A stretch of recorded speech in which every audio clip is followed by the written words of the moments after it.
Never mind. All right. And it's live and I'm rambling. Why does it start at 3:45?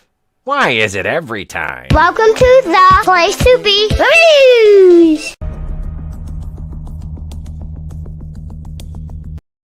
Welcome to the place to be reviews.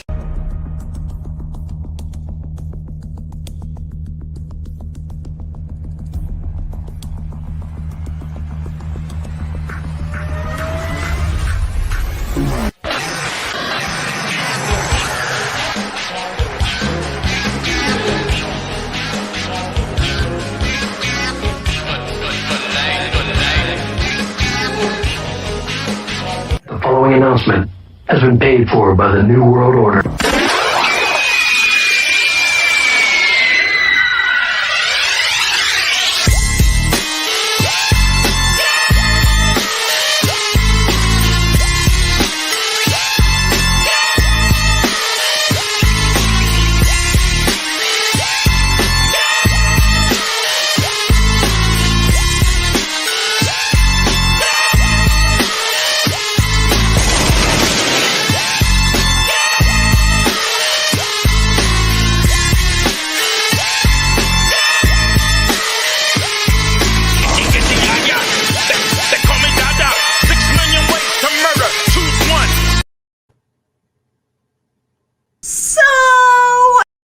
Oh, man. Welcome, one and all, boys and girls, children of all ages. Actually, no, you better be over 18. Hail, author Stephen Walton. Let me give it up to the chat. 8-Bit Massacre. Stephen Walton in the chat. If you're there, drop a comment. Bitch, slap the like button. Let me get this. Damn, I didn't even do my own intro right. I'm so off kilter tonight. I am Etepo Kui. Welcome to Going Rogue, my Rogue Entertainment show right here on the Place to Be Reviews. I am the Fandom Menace People's Champion. Here with you. We've got a great show planned for you this evening. We've got a thin panel this evening, but you know what? We got some quality on this panel this evening. We got a big return. M. Dastardly's in the house. We got a big return. We got a debut. Let me give it up, though, to our debut. And we say ladies first. Ladies and gentlemen, making her debut on the channel, Miss Vassy. Hello. How are you? I am doing great, sir. How are you? I am excellent. Welcome. Thank you for joining us. I appreciate it. Thank you very much. Oh, you are absolutely welcome, darling. And making his return to the channel, ladies and gentlemen, here he is. Wait a sec. We got to do this proper for my man.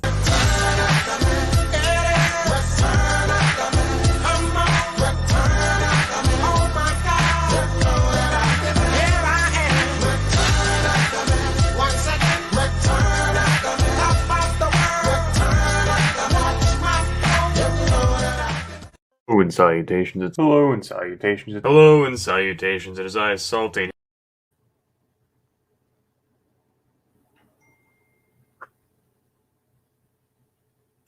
Hello. Ladies and gents, Mr. Sal Vador.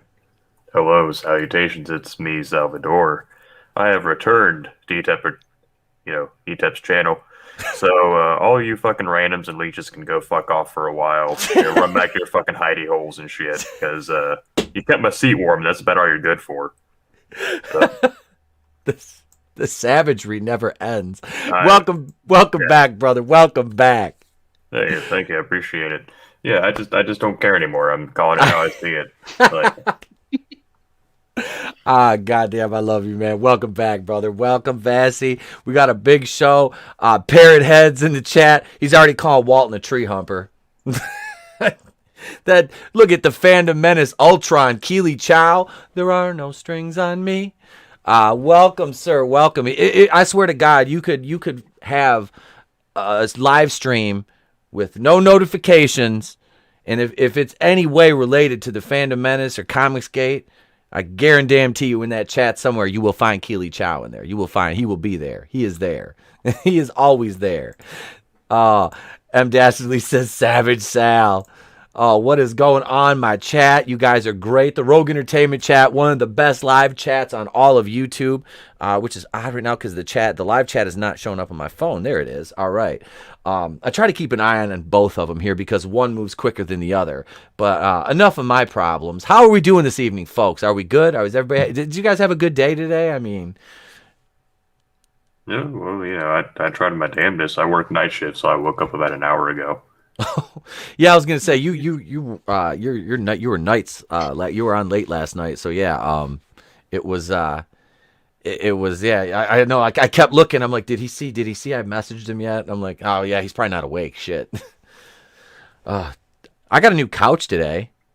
Oh, So lovely. That's always exciting because my fat ass broke it the other day. Did you hit, Jeez. did you hit that bitch with the black light first? I did that in the furniture good. store. I'm like, can we turn the lights off in the showroom? The guy's like, why? Pull out, those little black lights. Pull out. I'm like, okay, we're good. This is fine. This hasn't been in Weinstein's office. We're good. We're all right.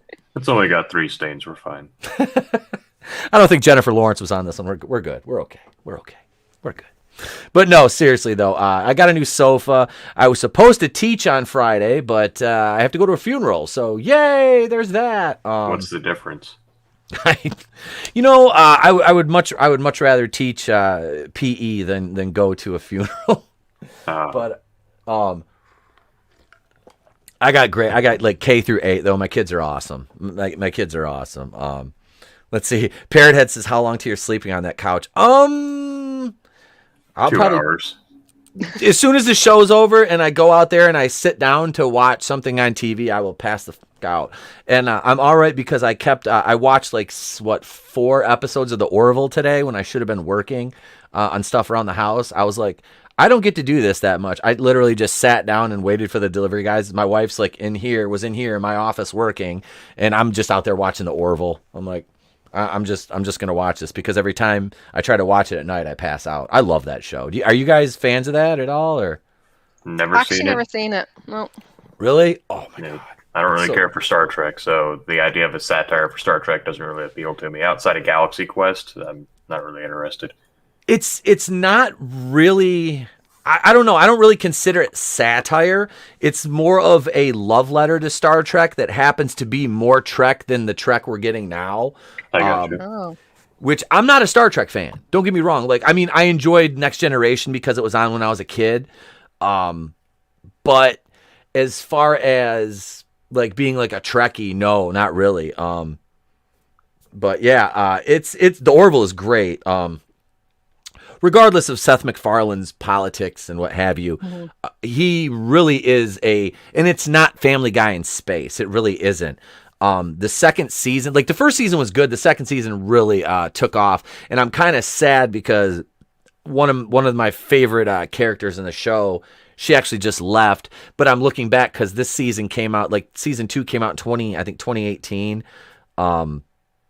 So it was what's her name? It kind of coincided with, I believe, the filming of the first season of Prodigal Son, which Halston Sage plays Alara Katarn on the Orville, and she's on Prodigal Son as well. So I think she might have left the Orville to film that. But it's a really good show. Damn man, it's just the cast is good. Yeah, I really do. I like it. I like it a lot. I like it a lot. And season 3 premieres like in I think a couple months or something.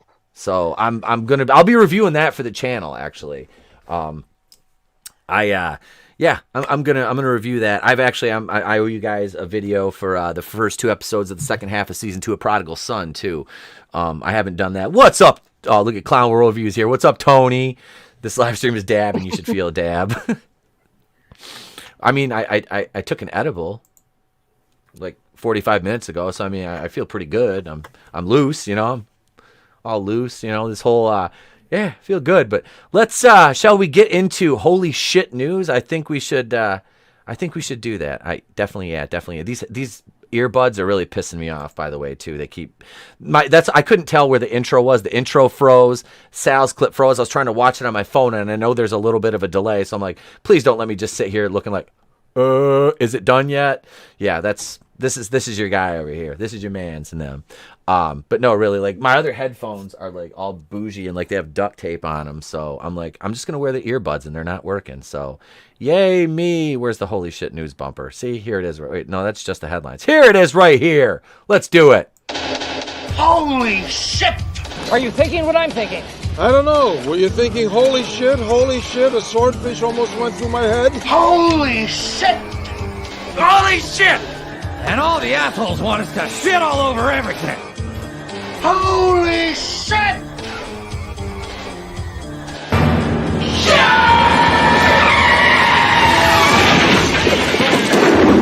Where's the Tylenol?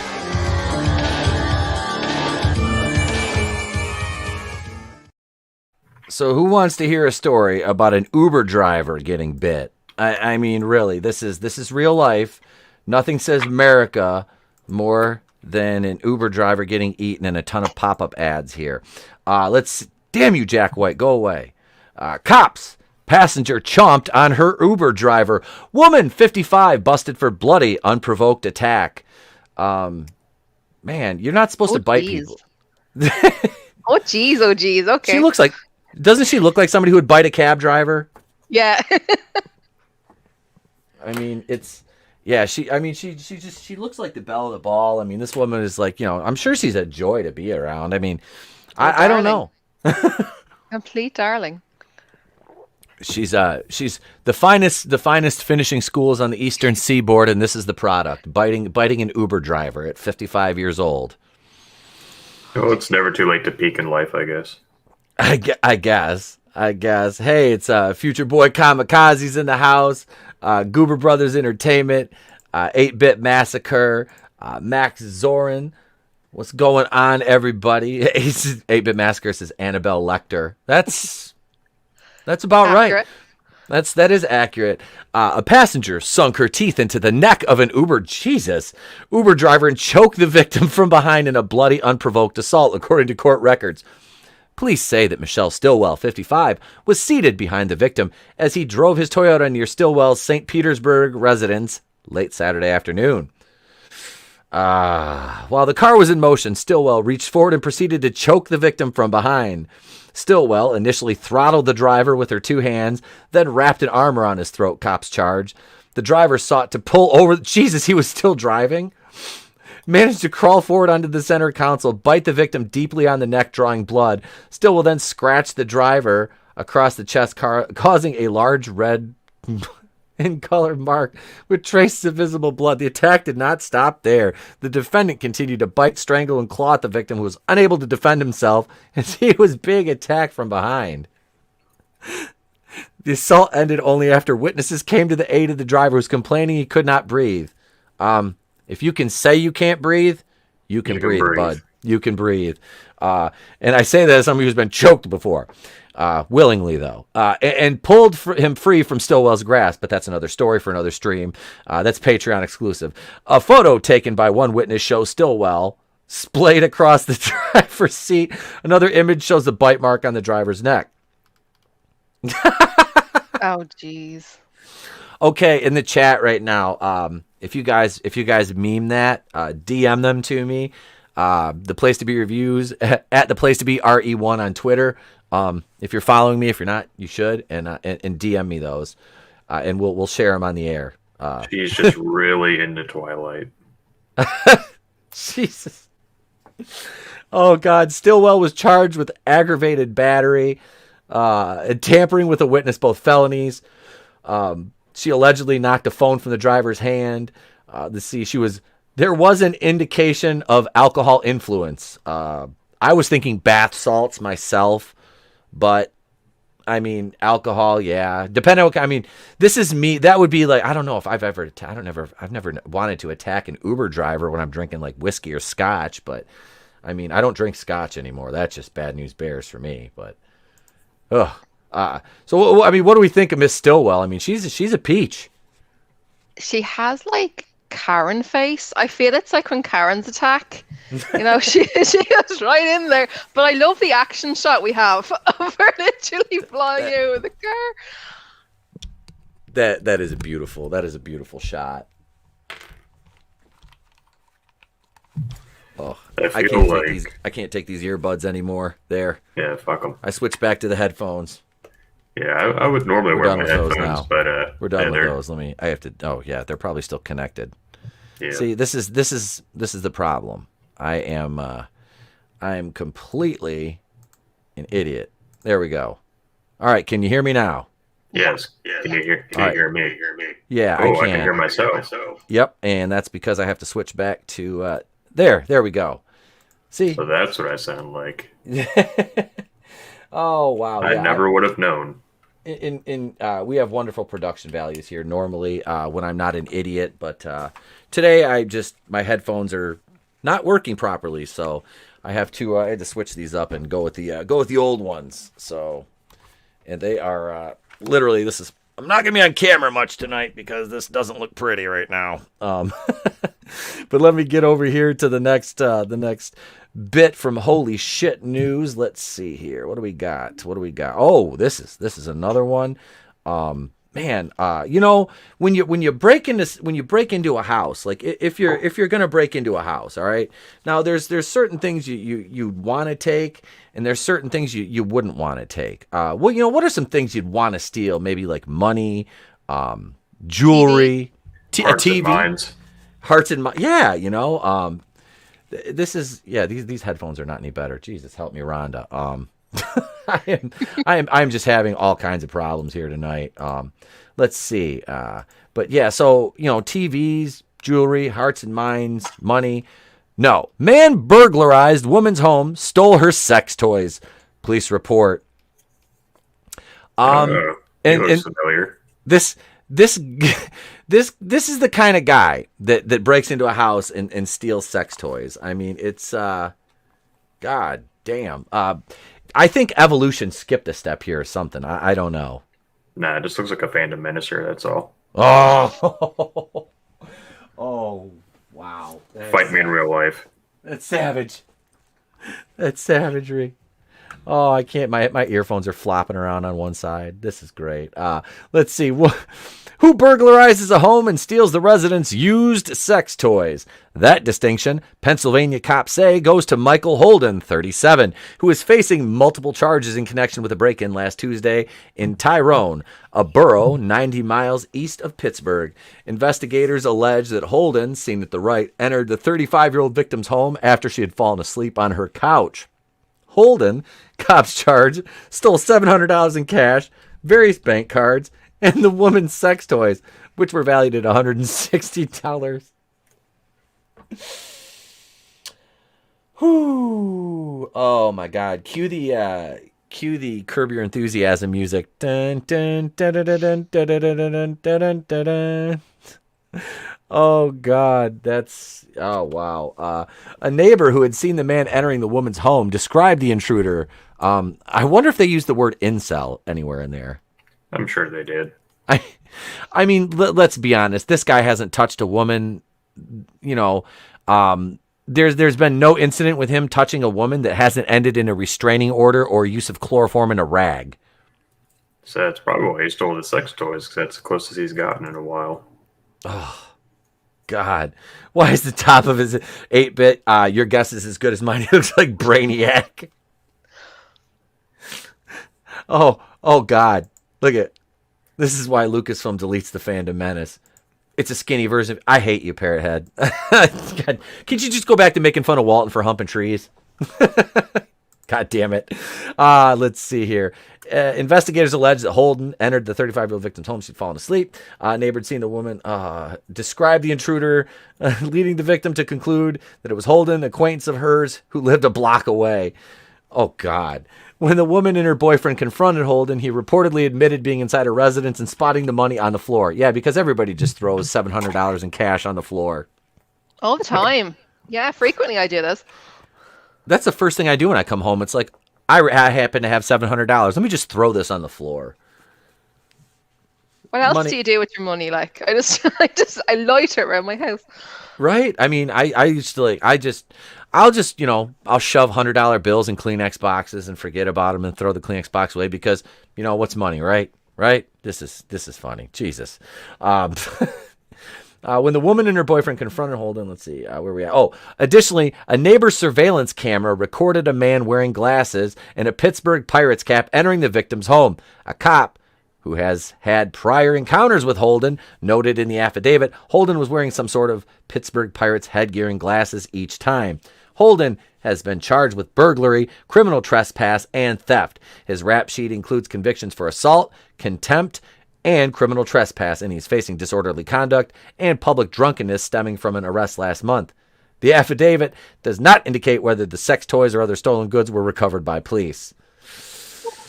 Good. Oh. I mean, do you really want him back?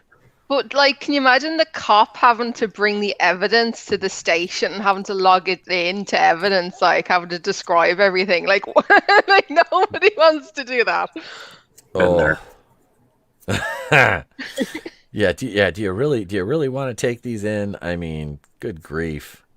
Good grief. It's not as embarrassing when, you have to log them. It's more embarrassing for the person who has to come and claim them. True. Oh.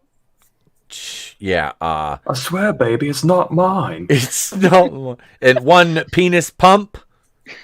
Oh, jeez.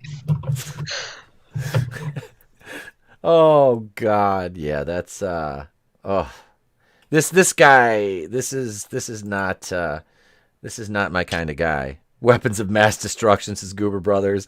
8-Bit says they double bagged that evidence. Oh God. I think he means weapons of ass destruction. Darren, like my father before me, he looks like Moby. Yes. Here we are. Yes. Here we are now, stealing you sex toys. Oh God. If that guy was the Uber driver and the biting woman was the girlfriend of the burglarized woman, yowzer.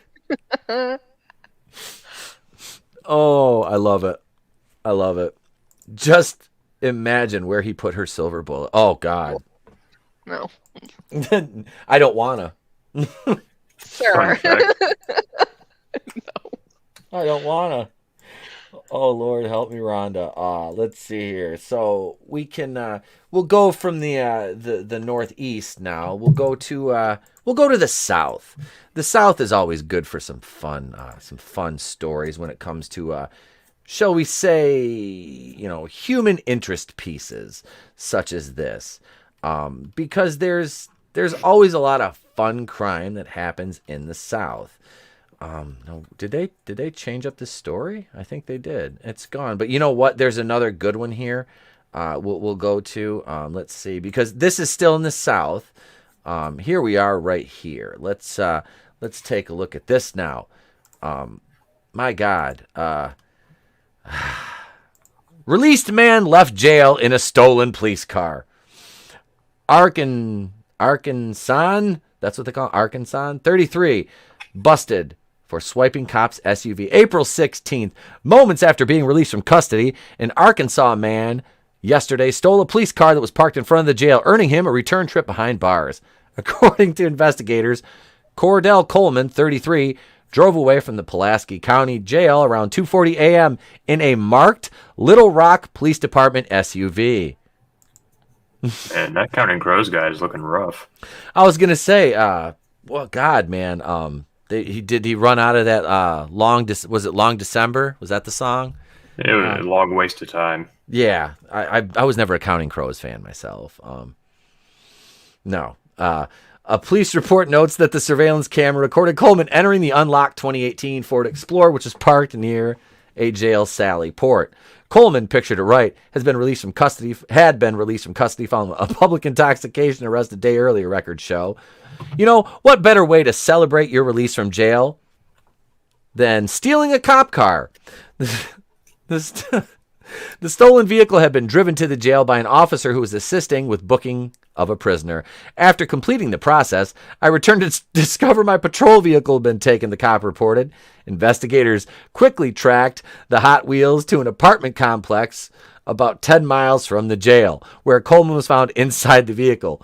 Coleman, who had been the last prisoner released from the jail, was arrested and eventually returned to lockup.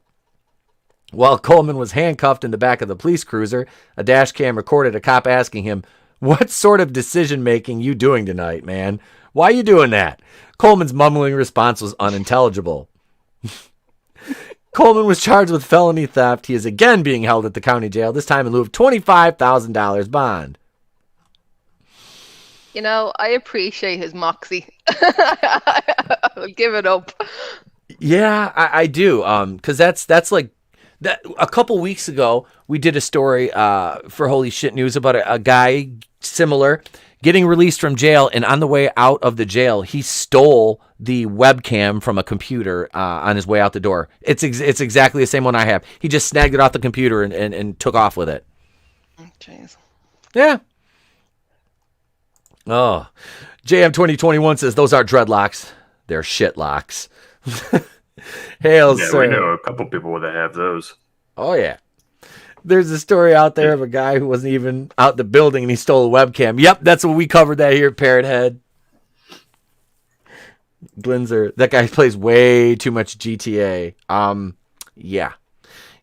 That's whew, boy. I mean, you've there's two things you've got to be pretty stupid to do. Number one is like in Friday, get fired on your day off for stealing boxes, and number two is steal a police SUV right after you get released from jail. That does not make much sense to me at all. I don't know what what does it mean, or does this guy look at Sal? Do you remember Ricky Williams used to play in the NFL? No, I don't follow sports ball. Well, he was a running back. He had the same. He basically looked like this guy. This could be like his twin. Like I swear. Oh God. Yeah. So that's holy shit news. And just wow. There, see my duct tape. Wait, it's right there. See. Fancy. Please, I got him held back. I'm classy over here. I'm classy. God, man, yeah, that's stealing a running police car right after you get like what that is mental. That is like mental gymnastics 101. Like, yeah, it'll be fine. We're all fine. We're all fine here. You know, They won't miss it. It's fine. No, they've got more than one. I mean, what the hell, right? Like, does it really matter at this point? You know, I mean, the old adage, "Dance with the one that brought you." I mean, they brought him there, so they got to take him home, right? Yeah. He's the guy's outside the jail. He's like, the keys were in it. It was running. I was like, I'm going for it. I'm just gonna do it. You know. Yeah. Those are big. Those are grapefruits, man. He's got watermelons for balls. Literally. I mean, this guy is like beach. Those big yoga balls you bounce on. He's got those like down there. I mean, to do that, you've He's got two giant bowling balls inside of a leather messenger bag. I mean, it is possible that maybe he didn't want to leave jail. You know, I don't know what his life was before, but it's very common for homeless people, especially when it gets really hot or really cold outside, that they'll commit a crime to get arrested. Oh yeah, so that way they have a bed and a meal. 3 hots and a cot, man. You know, they will absolutely take that. Damn, that is just.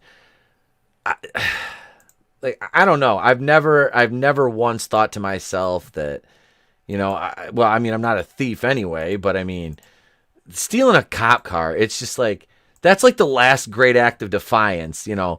That's like the mouse as the eagle is swooping in with its talons out. The mouse like going like this to the eagle, you know. I mean, it's just like, it's not going to end well, you know. The optics of it aren't going to, you know, despite what you may think. Yeah, no. No, that's just that's in the words of Cleveland, that's terrible. That is just terrible. But yeah, so we can jump in. Let's jump into the first topic here, shall we? And this is one of my personal favorites. How Batwoman's recasting proves reboots are an opportunity for inclusivity. This comes to us from the mecca of journalism, Collider. And this is by Monita Mohan. Monita. Not to be confused with her cousin Bonita, but this is Monita. Season 2 of the CW series replaced its hero with a black actress. I gotta interject. Yeah. So Ida is it's diminutive. It means small, and Ida being feminine means little girl or like small feminine. So by association, to kind of break down her name, it means little female moan. Really? Yeah, moan Ita means little moan, and since it's an A, it's feminine, so it means feminine little moan. Congratulations, parents. You're idiots. Well, they really dropped the ball there, didn't they? Yeah. They couldn't have. No, you're fine. You're fine, brother. Let's see. It replaced its hero with a black actress, allowing the story to resonate with a wider audience. I'm not really sure that's how that works, especially given how bad the ratings are. And this is funny because I've never really watched a show that has celebrated mediocrity more than the folks at Batwoman do, because they just like they went from 56,000 viewers in the last new episode to like 540,000 this episode or something. What, and you not watch it as much this time, Pete? No, I. Oh, trust me, I've reviewed every painful episode. I don't even know how I did it this week because my video was like 12 minutes shorter than it was last week. I think I was just more efficient with my writing, to be honest with you. And I'm gonna go ahead and say it because I don't give a shit anymore. You're the only person that's allowed to review Batwoman. You were doing it first. Anyone else who's trying to review Batwoman is just trying to climb onto your fucking coattails. Sorry. It's you've been there since day one, pumping them out, and everyone else, now that season 2's around, they're like, I'm going to go ahead and review it because now there's a black lady playing Batwoman. It's like, welcome to the party, bud. Punch bowl's over there. I've been waiting for over a year. So, just anyone else who's doing it, just fucking stop. I see what you're doing. I know what you're doing.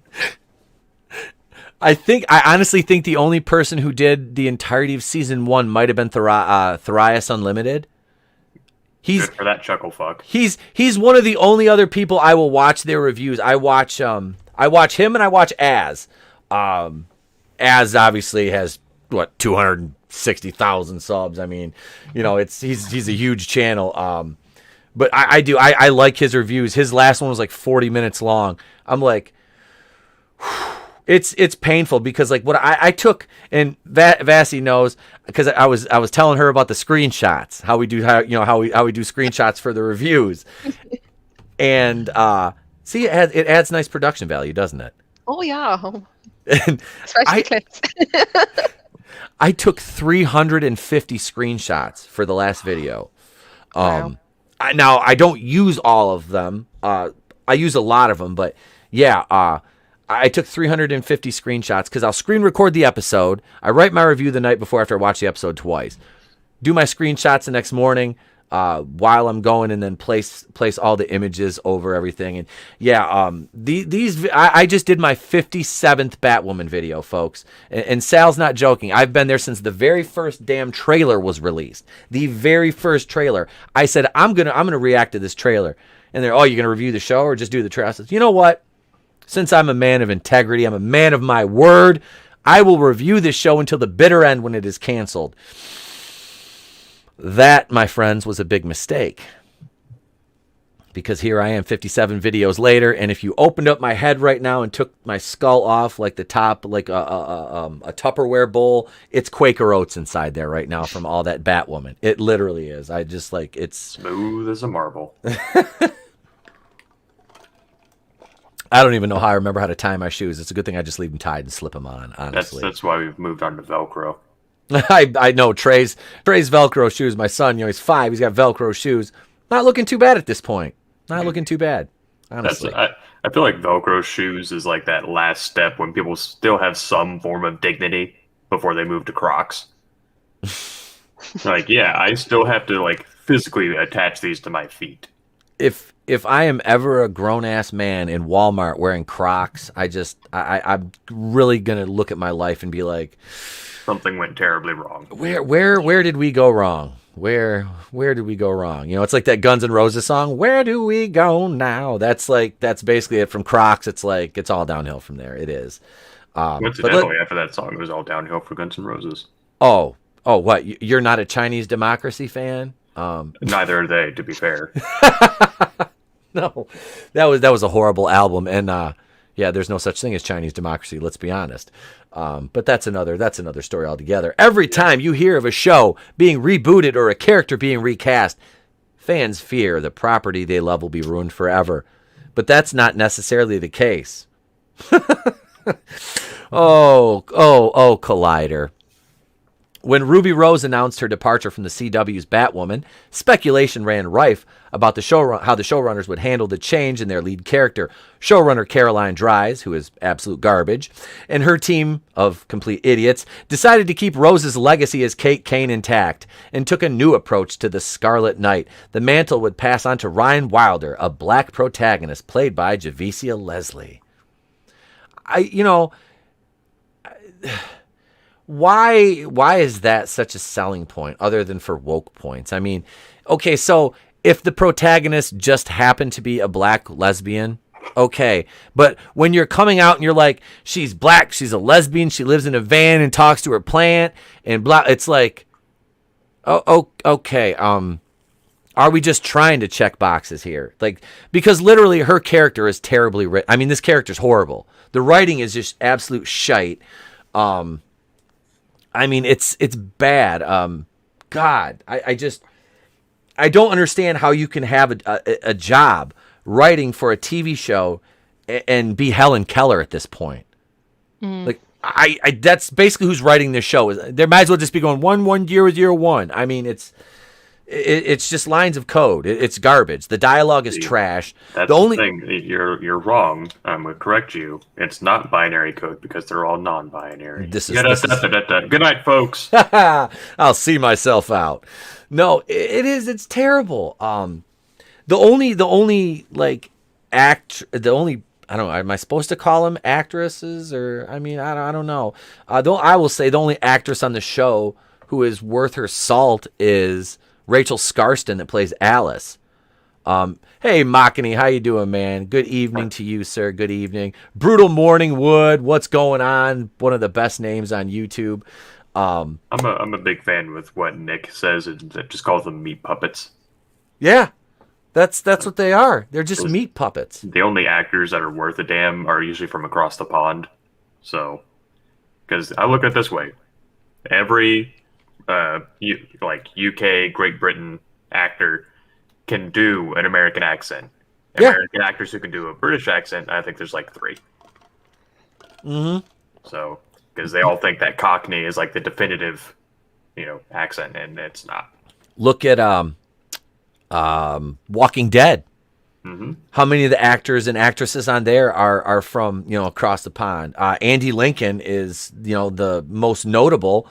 And he does he's doing a Southern accent too, a Georgia accent, which is not easy. Especially for somebody he speaks with a very thick English accent. So, right. David Morrissey, who played the governor. Oh, dude. Lauren Cohen. Yep. Yeah, there's a bunch. I want David Morrissey to play Norman Osborn so bad. I do. I think he would be such a good Norman Osborn. But here we go talking about good acting. And we're talking about Batwoman. Let's see. Kate Kane has been recast with Krypton actress Wallace Day taking on the character. However, reports emphasize that Leslie will remain the show's lead and carry on as Batwoman, proving the showrunners have put their faith in their new Batwoman. Ryan Wilder is no placeholder for hero Kate Kane. There's a huge contingent of people on Twitter who want Wallace Day to replace Ryan Wilder and take back. They want Kate Kane as Batwoman because Kate Kane is Batwoman. It's not Ryan Wilder. Darren says Morgan. I forgot all about him. Oh God, Lenny James. Lenny James is wonderful. He's over on Fear. I'm like 3 episodes back on that show. I haven't even attempted to watch one this season. I didn't even watch the Here's Negan episode of The Walking Dead, which was the season finale. And I'm a huge Negan fan. That's who I was for Halloween this year. I was a little late to the party with that one, but I was like, it just sounds fun, so I'm going to be Negan for Halloween. Wait, Jam 2021 asks a great question. What about the shard of kryptonite pierced inside of her skin that's slowly poisoning her body? Will they ever take it out and cure it? Just leave it there and perhaps she might get superpowers. They never cured that, I don't think. I'll have to go back and look at the reviews, but I don't think they ever cured it with the Jesus plant. Did they? It'll be cured once there's no more patriarchy and there's equality for all. Well, they were gonna cure it with the G. No, they did, because she had the one Jesus plant that was in her van. It was the Jesus plant from Lesbian Island.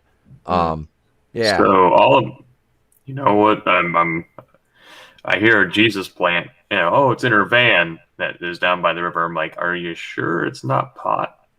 Maybe a little peyote. It would be funny if it was peyote. That would be funny. Let's see. Now that we've seen Leslie's debut as Gotham's new protector, we can see the appeal of challenging the status quo. She is the first black actor to play Batwoman and the first black bisexual woman to headline a superhero show. But she isn't alone in changing the entertainment landscape. Every Star Wars property has added more diversity to the universe's roster. We now have a Latino actor leading The Mandalorian. Boba Fett was successfully recast with Tamura Morrison, and the live-action Ahsoka Tano is played by Latina actress Rosario Dawson. I mean, Tamura Morrison is great. I do. I love Tamura Morrison. I don't mind Rosario Dawson, although admittedly, I'm not a big Ahsoka Tano fan. I'm really not. No, I love Rosario Dawson. I don't mind Rosario Dawson. I mean, she's a good actress. She's a beautiful woman. I mean, I won't hold the fact that she's either married to or dating Cory Booker against her, Mr. Potato Head. But only for now. She ain't met me yet. See, well, I don't know. She's Latina, Sal. Is that still in your wheelhouse? I don't give a shit. Oh God. Let's see here. The success of these changes isn't new, but they remain rare. The Battlestar Galactica reboot coasted on the charisma of its gender-bent Starbuck, played by Katie. Well, Katie Sackhoff is a great actress, though. That's the thing. Mm-hmm. She's a great actress, and she never wants to outshine anybody because she was a woman playing a role like that. She worked well within the cast. The whole cast was strong, though. Like, they're making out that Katie was, like, at the forefront, but it was the whole cast carried that show. I watched that. I was, like, obsessed with it. Okay. See, I'm like I said, I've seen maybe a couple episodes of it, and I've just looked up clips of her. I really was drawn to her when I started watching Longmire. She was such a good show. Oh God, yes. I was sad when that got canceled. They moved it from AMC to Netflix, and then they only got a couple more seasons out of it before they. I was like, you left it off on such a it didn't have to end there. Yeah. But yeah, let's see. So, of the show's protagonist, Admiral, is that Adama? Akbar. Adama, Edward James Olmos, One Day at a Time was rebooted with a Cuban-American family at its center. One Day at a Time. Oh, that's one. No, that was Corky was on Life Goes On. Highlighting everyday strains of being, I'm not saying that. It's Latin, Latino, Latina. It's not Latinx. Latin people don't even like that. And an immigrant in today's America. Even the CW's Walker reboot is diving headfirst into race relations in America rather than just being a punch fest. And that's why the Walker reboot is trash, because when I think Walker Texas Ranger, I think of Chuck Norris kicking. And, that show, his best friend and partner was a black guy. You had Marg Helgenberger was a main character in that, and she was a stronger female character in there. I mean, these people act like nobody has ever been, not white on TV before 2018. I mean, Future Boy Kamikaze says Batwoman is such a crock of shit. It is. It really is. Colonel Ty was race swapped too. Is that another Battlestar Galactica one? Or is it Colonel Ty? Let's see. Hail everyone, Phoenix Animation. What's going on, brother? JM2021 says Katie Sackhoff, Gina Carano, Sasha Banks, Ming-Na Wen, Rosario Dawson. All of them are badass women written decently. What we all need. Yeah. Sasha Banks her acting game needs to step up. It's slightly, her wrestling is slightly better than her acting. And if you know anything about me, my respect level for her in the ring is about, it's in the basement because she's a botch fest. I think the strong silent type right now kind of plays more to her strength as an actress. Stick to the fighting, choreography, and please don't hurt any stunt people, because I've seen what you do in the ring and it's not good. Out of all the women they could have cast, that are in WWE. It's like, why don't you get like, I don't know, somebody who actually has a personality, because she just, I don't know. I'm just not a fan of hers. I'm not. New ideas. Has anyone got any in Hollywood got any new ideas? Says Glinzer. No, they don't. They just retread everything. Let's see here. But let's examine why decisions like Javicia Leslie's casting as Ryan Wilder are a step in the right direction. As an original character, Ryan is free of the constraints of the source material. Yeah, but that's a problem because people like the source material when it comes to... I mean, people like Batwoman in the comics. I mean, she seems to have a very ardent following. And I think the show really turned off a lot of people. It did. Just because of how it was handled. But I mean, you've got Caroline Dries, who is obviously more interested in agenda than she is entertainment.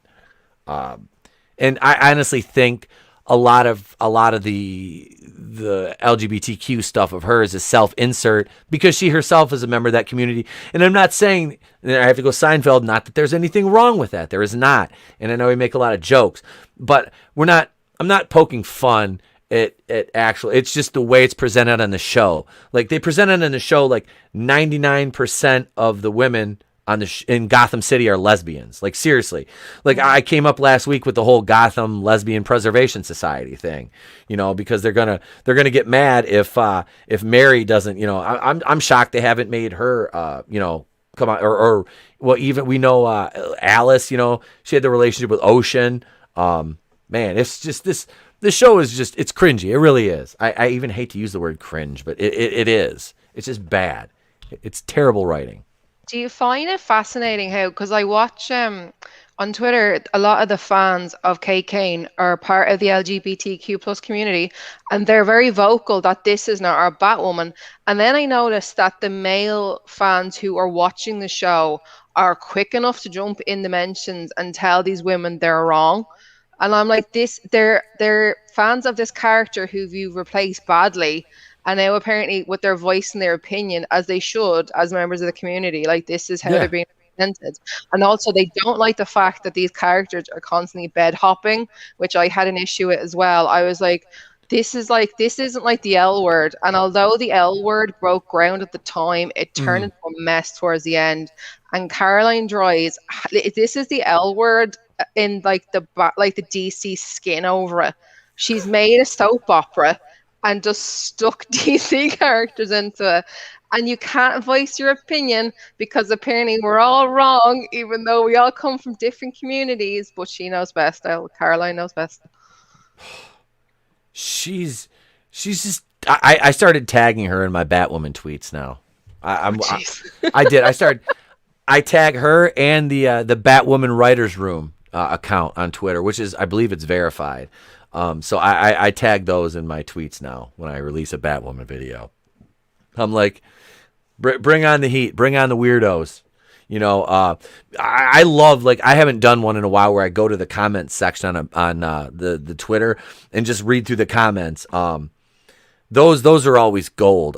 Because you'll say, like, you'll go in there and you'll be like, the show's bad, it's poorly written, the characters aren't developed, and then somebody just, oh, you're just a hateful troll. I'm like, no, I would actually like this show to be good. I would enjoy watching it much more if it was good than than I do now. Trust me, I don't want to watch bad shows.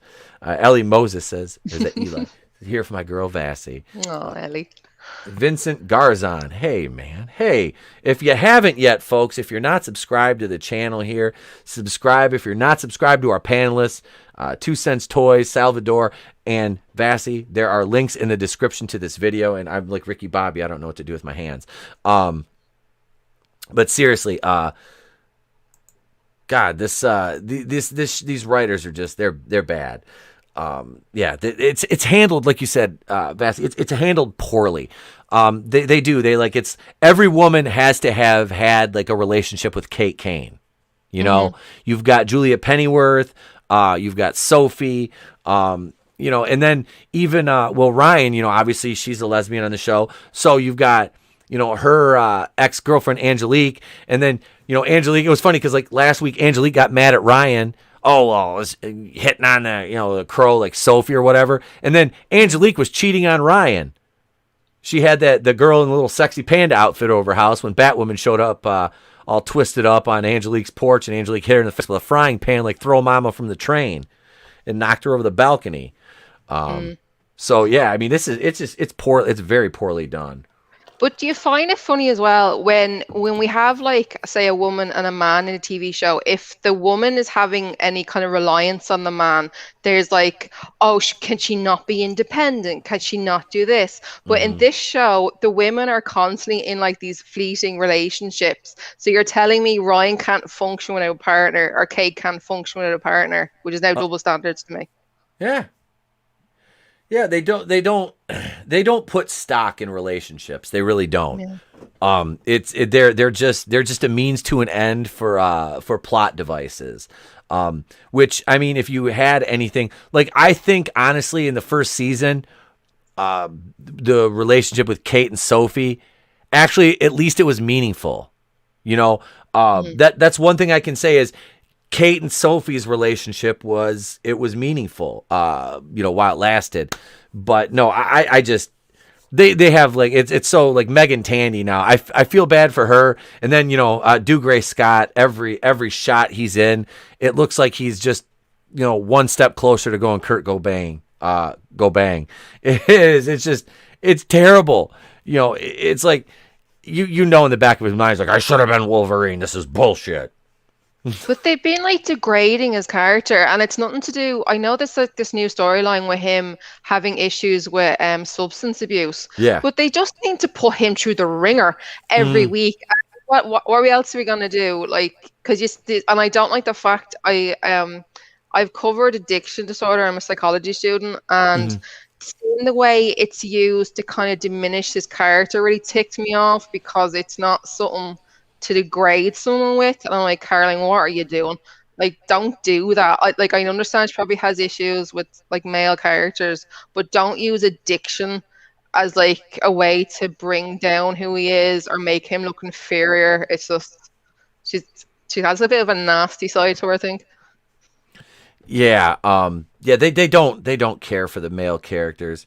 Hey, Sal, is Tony backstage yet? Or, he's not. He's not. I can't see the backstage. Only you can. Wait. You dropped him a link in the Facebook group? Okay. Yeah. All right, Tony, if you're out there, brother, you got the link. Jump in. Here. I try to be nice and give Tony the night off. No, he said he wasn't going to be. He was going to be unavailable tonight. So I was like, it's fine. If you. Dude, I understand. I stream 9 nights a week, so it's all good if somebody needs to take a night off, But no, I understand what you're saying. They do. They make him look as stupid as possible every week, and it's just he's well. Let's face it though. Like, most of the male characters on that show are nothing but fodder, outside of Little Fox.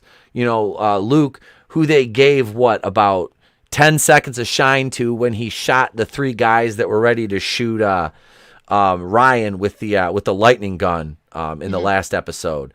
So it's ridiculous. They don't care. I mean, they just don't. He's a straight white male character, so they're just like, well, we can just treat him like an idiot. And that's basically the way the show treats most of the males anyway. Let's see. Ryan was introduced as unhoused, unemployed, and an isolated person. The 2 characters have been written to approach the struggles of Gotham from different viewpoints. Kate's arc in the first season saw her take the mantle of Batwoman after finding out her cousin, Bruce Wayne, was Batman. Kate was farther prompted to take on the role when a new threat to Gotham needed her personal attention. And here's these 2 questioning their life decisions and how they ended up on this show. By contrast, Ryan was okay. This is They introduced her in the comics and it didn't work. It didn't get good positive feedback at all. Nobody wanted her in the comics. They didn't. And hey, wait a second. In his first day on the internet, ladies and gentlemen, let me add Mr. Tony ToneDef. It is my first day. I couldn't find how to get here, man. I kept driving past the address. I don't know. Ladies and gentlemen, it's the world's wokest warrior, primitive-sided, toxic fanboy aligned with the like-minded. Tony ToneDef rocking with you going in rogue. The place to be, reviews. What's up, everybody? Pardon my tardiness, but everyone can relax. I'm here. Well, welcome. Yeah, great show so far, guys. I've been listening. Well, thank you, man. I appreciate it. It's Sal and Vassy. It's not me. Nobody wants to hear my scratchy ass voice anymore. It's their docet tones that are bringing in the viewers, not me. But now that you're here, I can just take the rest of the night off. Tony. Yeah. I'm not sure I would say my dulcet tones exactly. I think they just like the porn voice and hearing me rip people apart. Hell yeah. Speaking of which, Admiral Tiberius was asking me. He goes, "When's Sal?" I said, "When are you coming back, Admiral Tiberius? We haven't seen you in the chat in forever." That's right. I know the admirable Tiberius now. The admirable Tiberius, the amicable Tiberius. Let's see. So I mean, let's see. So here we go. Right here. This is one we really want to talk about. Mikey Burnham, because she's just wonderful. Yeah. Pop culture is becoming more when wasn't pop culture diverse, honestly? Like, I mean, I'm being serious. Like, it just wasn't shouted from the mountaintops. You know what I mean? Like, we've always had movies with female leads. We've always had, people of color in lead roles, in superheroes, and in Star Wars. That was before they made skin color a plot point.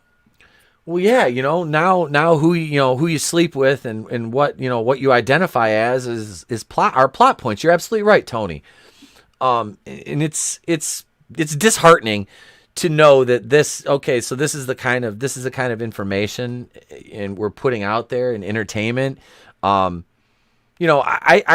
had my son stop watching Disney Junior because of some of the advertisements they were playing. I found the fact that they were throwing, advertisements for certain three-letter initialed groups on Disney Channel.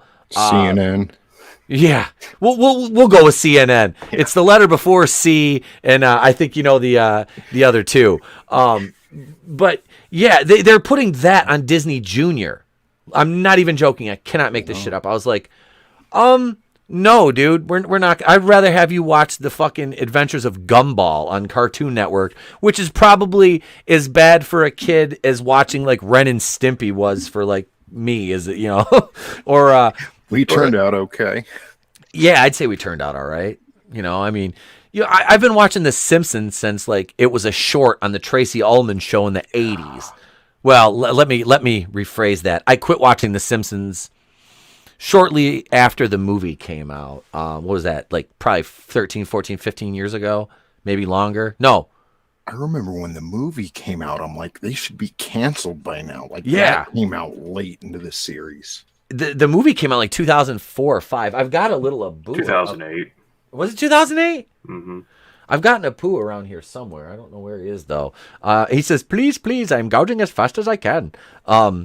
But I had him and Chief Wiggum. I lost Chief Wiggum. Chief Wiggum was great. He said, "Stop in the name of squeamishness." But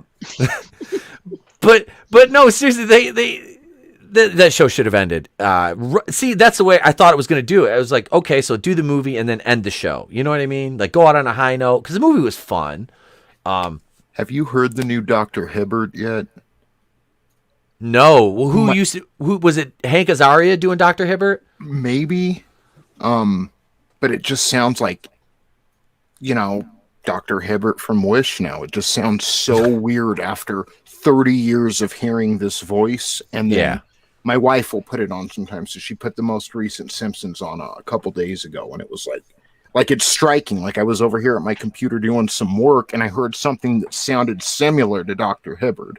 Mm-hmm. And the dude doesn't even have the laugh down correctly, man. It's just... No, I know someone who does, though. Do it. No, not me. We all know who it is. That Dr. Hibbert motherfucker laughing at his own jokes, never shuts the fuck up and interrupts everybody. You know exactly what I'm talking about.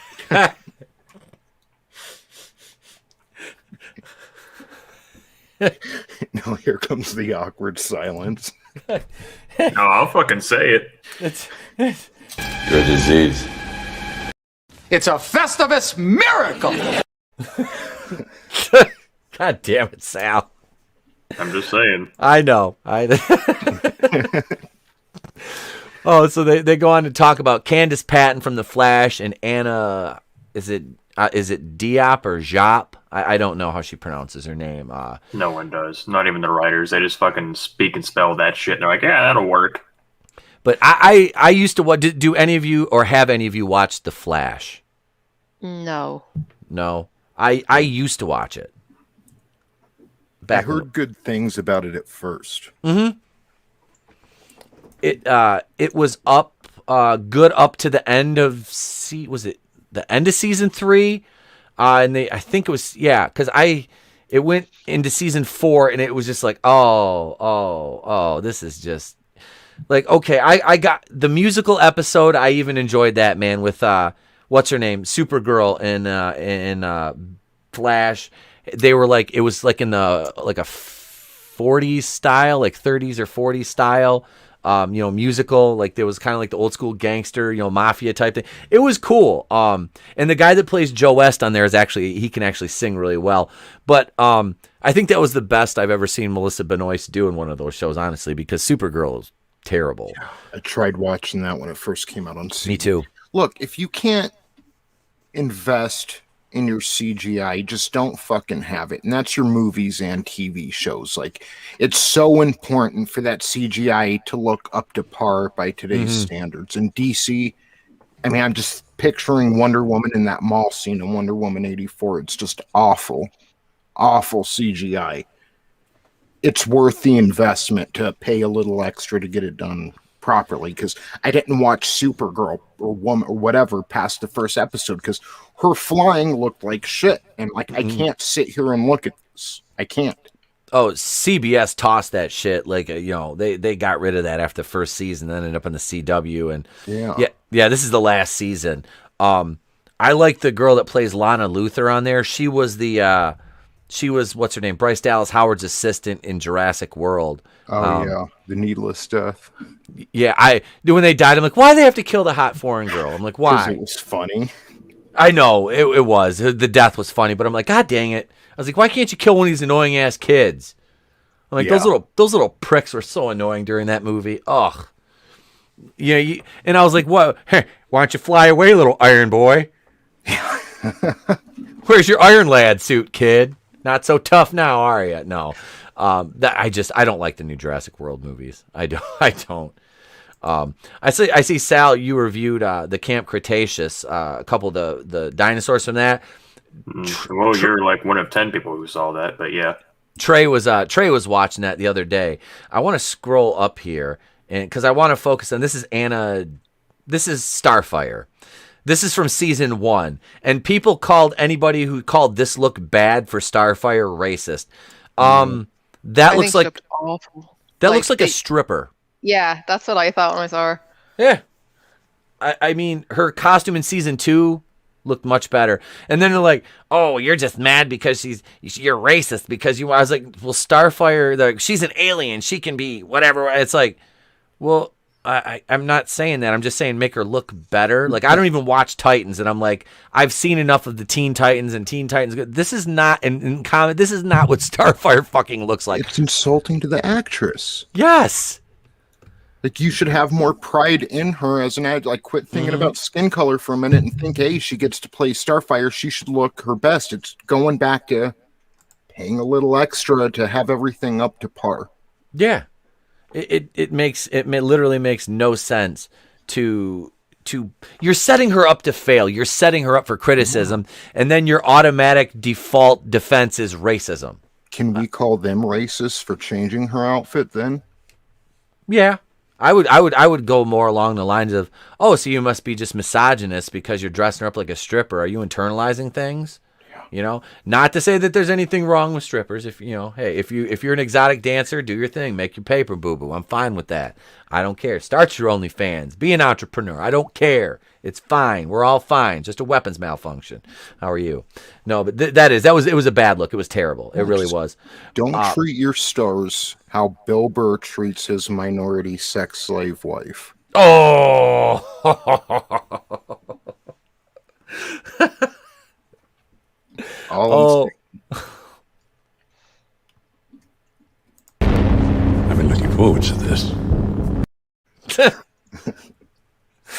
Oh God, love Bill Burr, man.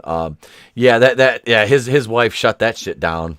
Yeah. She shut that shit down with no exceptions. That was beautiful. That guy, he tried, and then when she told him to shut the fuck up, the guy was like, "Well, no, wait," and she was like, "No, look, shut up." Hail Angelus Draven, what's up, man? So the first story of the night was the holy shit news is about Draven, about somebody. It was a vampire biting a cab driver. Just notice you haven't gone live lately. That's it. we're just pointing things out here. Are you a daywalker, Draven? Are you a daywalker? Oh God. Well, you know what? Let's see. What do we got on tap next here? We're going to talk about Batista next. Before that, let's see. What should we do here? We'll go with this one. We'll be right back, folks.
Here we are, folks.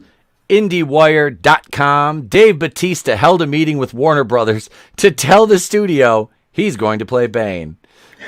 Batista told the studios point blank, "I'm playing Bane." In what? Yeah. Have fun. Yeah, go ahead. You can dress up like Bane and run around your fucking yard all you want, Dave. Nobody cares.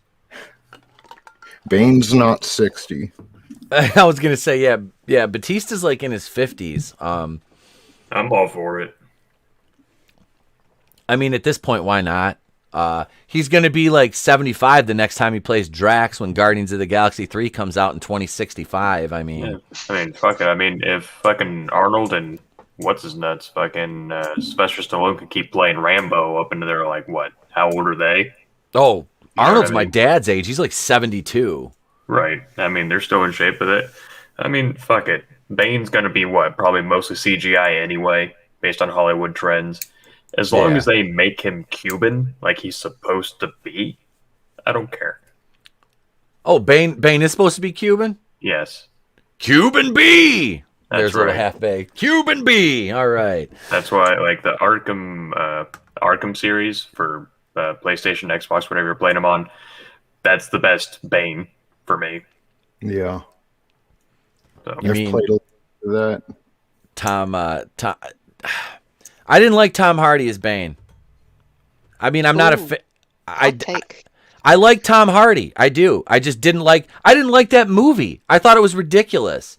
Yeah. The decisions in that movie and the plot were just, it's like the entire Gotham Police Department's going to go into they're just going to walk in to the sewer. Like what? Yeah. Like what? Like this is dumb even for Star Wars writing, like let alone a Christopher Nolan movie. I'm like, what the? I'm not 100% sure about this, but I heard like whisperings back when it was happening that he had he had plans to follow up on Heath Ledger's Joker and maybe delve into his backstory for the third movie. And then Heath Ledger died, so he kind of, and I'm not saying it's because I didn't like The Dark Knight Rises that much either. It's hard to get through, especially after you've watched it once. But yeah, Christopher Nolan probably had to adjust some things after that and figured if he can't connect it back to Joker, then he wanted to go back to the League of Shadows just to tie everything up in a bow, I guess. But yeah, it wasn't executed well at all. Vassy, were you a fan of that one? Yes, because No, it's fine. Go ahead.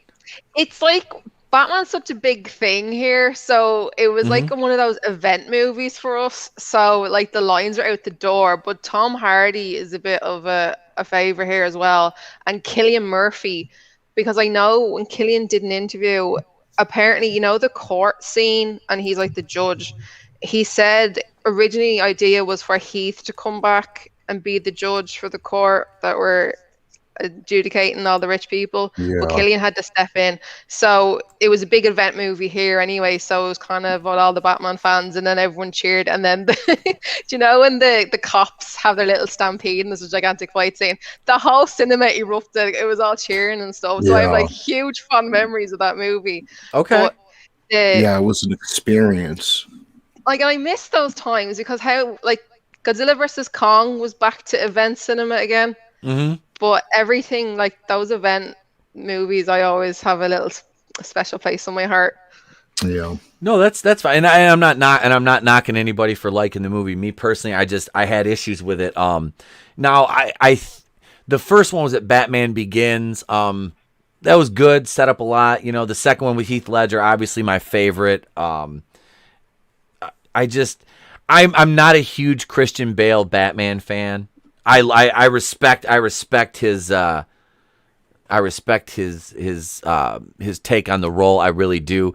And he's not George Clooney or Val Kilmer, thank God. So there's that. That being said, I want the Ben Affleck solo Batfleck movie. And I like I own the ultimate cut of BVS. And I acknowledge that Zack Snyder is pretty much, he's kind of like Darren Aronofsky. He gets high in his own supply, basically. I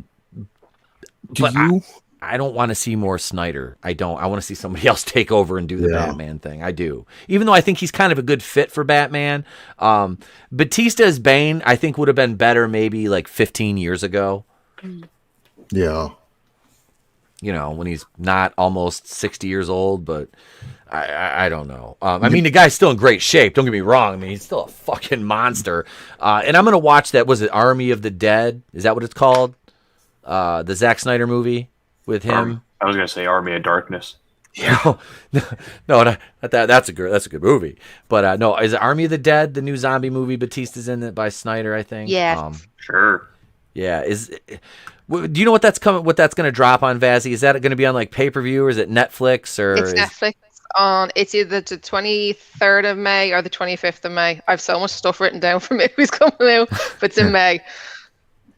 I can't wait for Mortal Kombat. I'm going to the theater Friday. No. Question. Yeah. Question for Vassy, actually. Is it Vassy or Vassy? Like, Vassy. I made up the word. Okay. I just want to make sure I'm saying it right. So for our friends across the pond, when a video drops or they say it's going to be on this date, do you have to base it off U.S. dates, or do you guys get it early? It's staggered. So as well, when Godzilla vs. Kong came out, we have to go, Ireland goes by what the UK get, but I managed to use a VPN and a credit card and got a HBO Max account. So I'm running off American release dates, but normally it's staggered. So you can't be on the internet for like 2 days after it comes out in America because of spoilers. Gotcha. So you have to... You the VPN, and this is a good time to what is the VPN they always advertise on Surfshark. This is an advertisement for Surfshark.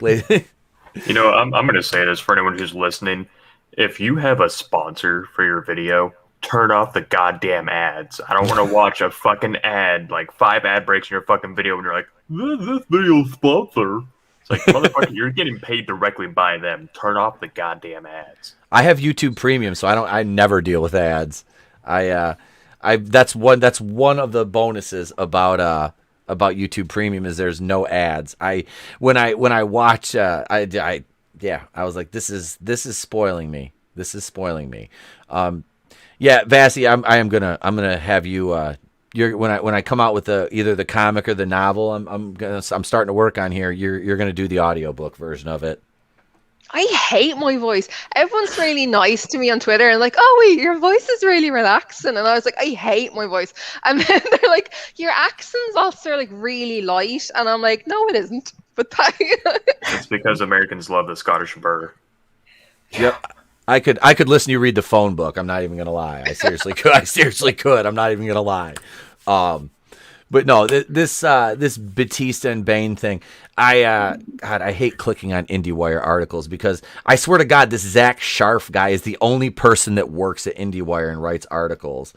But let's see. Dave Batista has made it clear on social media over the last several years that one of his dream movie roles is the Batman villain Bane. But the wrestling icon, I think they throw that word icon around a little too loosely. I really liked Batista during his Evolution days when he was a heel back in the early 2000s.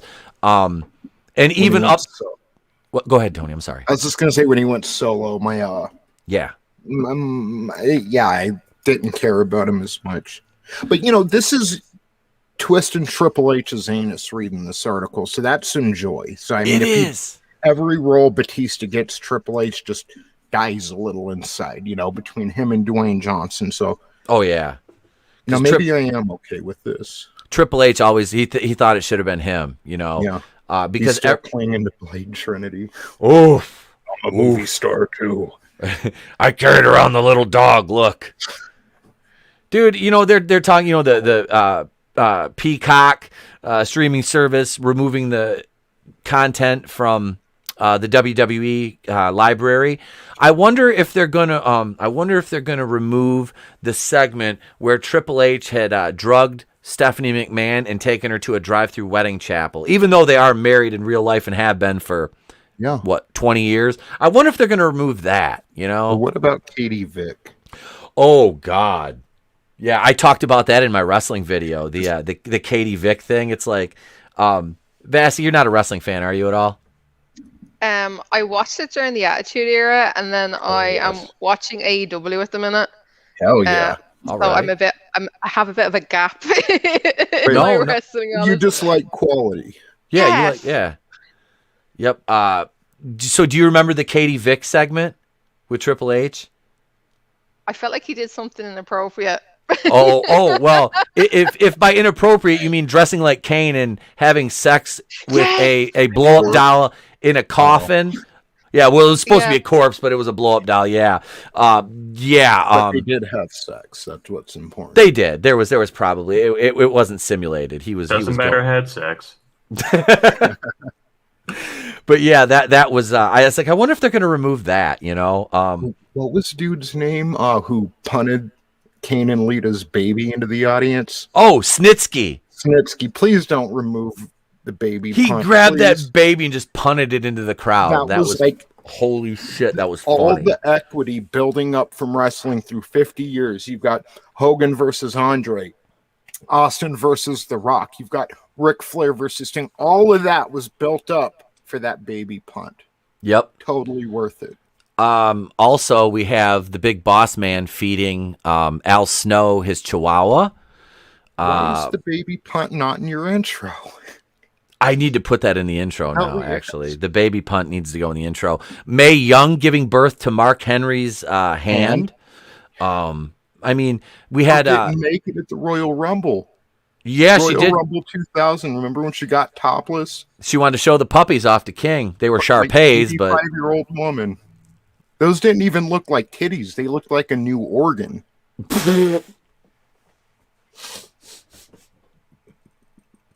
It's quite the sight to behold. If Peacock hasn't taken it off yet, I don't know if elderly titties are woke yet, but if they haven't, I suggest everyone going and checking it out. Royal Rumble is 2000, right? Yeah. Royal Rumble 2000. We had the Big Show hanging the Big Boss Man.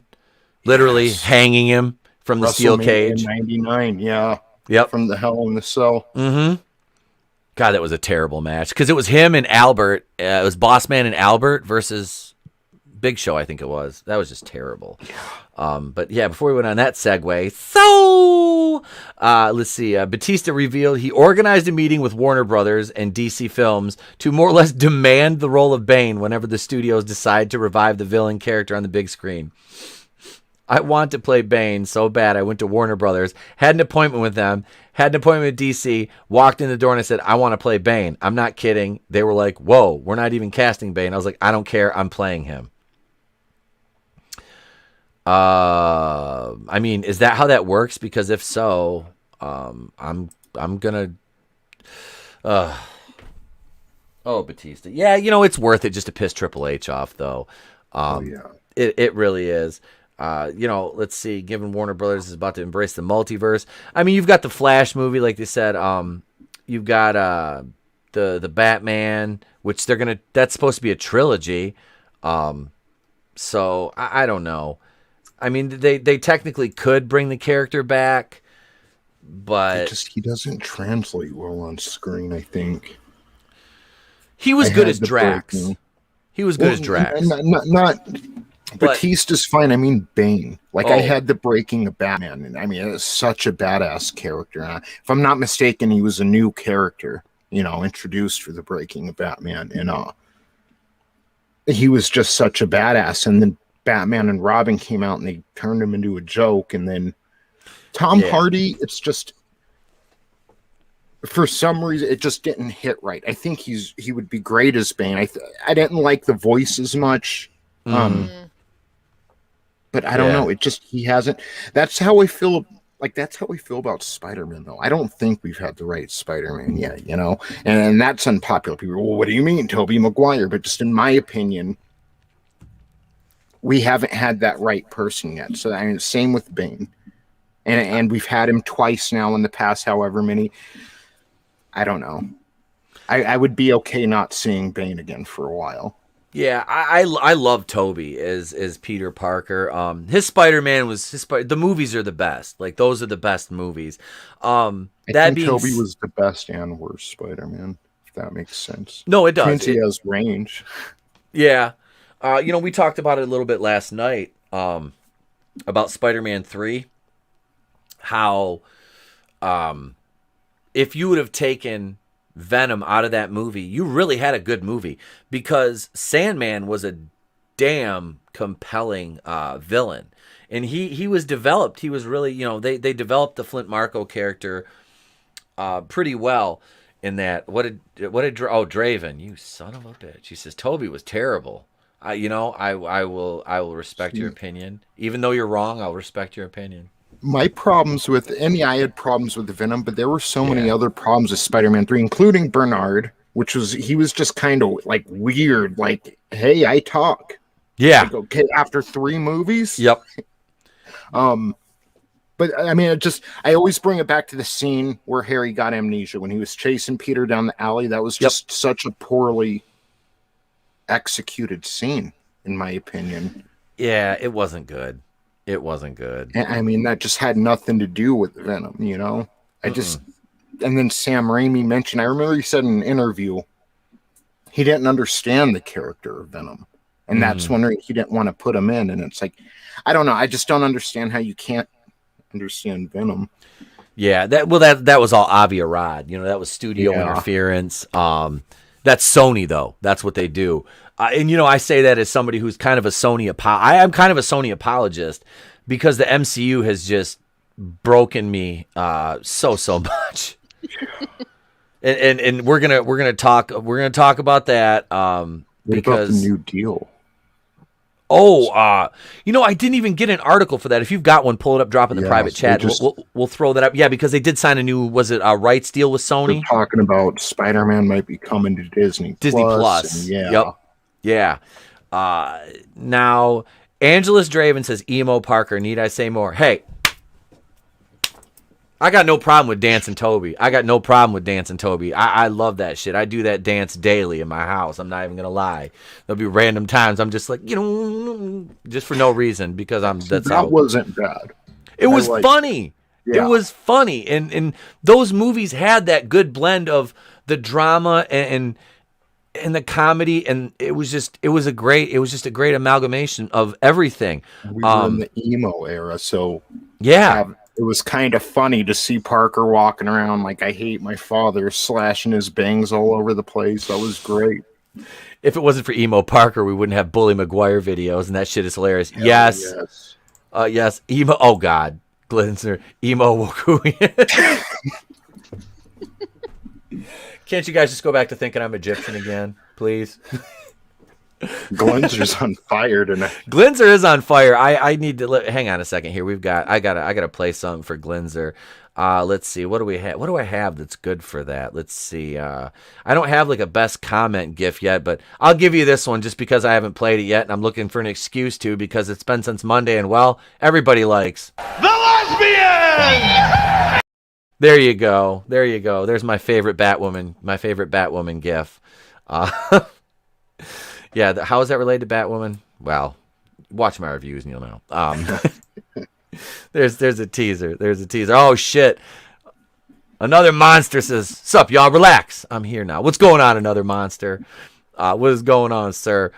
It was a good follow on Instagram. Raimi Spider-Man films were also superhero films about what it means to be a hero. Yes, and like I said it, and I'll say it again. Spider-Man 2, bar none, best superhero movie I've ever seen. It is. Spider-Man 2 still, to this day. And I say that full well knowing how amazing Infinity War was. Because I loved Infinity War. That, to me, is... But Captain and Winter Soldier, Falcon Winter Soldier, Jesus Christ. That show is haunting me now. It's haunting my subconscious. The only thing enjoyable about that is listening to Vazzy's reviews of it, honestly. But no, I can't. The Winter Soldier, Captain America: The Winter Soldier, is the best MCU movie, hands down, in my opinion. It is. That movie's amazing. And which really hurts me now to see kind of how they nerfed Bucky out since then. You know, Bucky is a villain. Oh God, he goes from taking an entire helicarrier full of SHIELD agents, bitch slapping the hell out of Falcon, going toe to toe with Cap, and now it's like he can't even, He fought Cap, Falcon, and Black Widow at the same time, and was on the highway. And that highway scene, that is probably one of the best fight scenes in the MCU. It is. That movie was just great. That movie's the Winter Soldier is greatness. That movie's amazing. But damn, bringing it back to Spider-Man 2 real quick. Yeah. Did you hear any of Alfred Molina's interview regarding Spider-Man No Way Home? I didn't, but I heard he kind of spilled the beans about the extent of his role in it. His character is going to pick up right after he falls into the water. At the end of Spider-Man 2, same character, same universe, literally, he falls into the water, and it's going to pick up from there. Oh, I love it. I love it. Is okay, so that explosion, is that how they're going to take him through, the multiverse, supposedly? I know is, supposedly. Now, Alfred Molina said they're going to pick up where he left off, but now going into rumors, Norman Osborn's green... You gotta hit him with that fucking crock of shit. Now take this with a grain of salt. Hang on a second. Hang on. Let me get the thing. Let me get the thing here. I've got it. Oh no, I deleted it. Damn it. I was gonna say I had my Doomcock picture I was gonna put up. I deleted it though. I heard this not from 4chan, not from 8chan. Okay, I heard this from 32chan. Okay, that's a deep chan. It's balls, dude. Okay, That's almost like going into Jabba deep. Sorry. Continue. So, Norman Osborn's Green Goblin supposedly is the mastermind behind all this. So if something happens with Alfred Molina's guy, I think he's the one behind it. Maybe something about his reactor, his self-sustaining energy that he was creating. Maybe that opens it. I'm not sure. But I know that, I can't say I know, but rumors say that Norman Osborn's kind of behind it all, and he's going to be the main villain by the end of the movie. Oh, Doc Ock? No, Goblin? Norman Osborn's Green Goblin, yeah. Yeah, that's what Willem Dafoe's Green Goblin, I should say. He was a great Goblin too. Much better than the guy. Was it the dude in Amazing Spider-Man? Yeah, I don't even know his name. I didn't like him or Harry in Amazing Spider-Man. No, I can't think of his name. Is it something Duhan or? Let's check on that. Dane Duhan, I think it is, or something like that. Was the one that played Harry. I didn't like either of the Osborns in the Amazing Spider-Man. No, I liked Gwen Stacy. See, I like Bryce Dallas Howard better as Gwen Stacy. Dane DeHaan, yep, thanks, another monster. I like. Okay, and this is just me being a toxic male though. I think Bryce Dallas Howard, even though her character was not as well developed, obviously because she was more of of just a set piece basically in that movie. I liked her better. She's got that wagon. Sorry, I'm just gonna say it. She got that wagon. I'm just gonna say it. And Kirsten Dunst, I definitely liked her better. Yeah. See, we don't have a Mary Jane though. That's the problem. Yeah. We don't have a Mary Jane. We have MJ. And Zendaya is a great actress. She truly is. I don't want to knock her as I'm not. Be careful. You're talking about my waifu. I know. But no, she is. She's, like I said, I had much more respect for Zendaya's acting after I saw The Greatest Showman. She's also, not that the show's kind of not super woke, just because the show is designed to be what it's about, but she's phenomenal in Euphoria. I've never seen that. Yeah, it's got all the wickets for woke stuff like trans, all the stuff that we complain about, but the show was made for that, and she's phenomenal in that show. But see, that's the thing is like if you want to target entertainment, absolutely, I don't have a problem with targeted entertainment at all. But when you say you can't, so this show, say you have a show set in like a historical piece, like Vikings or whatever, certain regions of countries that are all one ethnic group, say they're all white, you're not going to just, well, we need to put represent. It's like, wait, does the story call for it? No. Okay, well, this is how that country or that region or that town or that city looked at this point in time.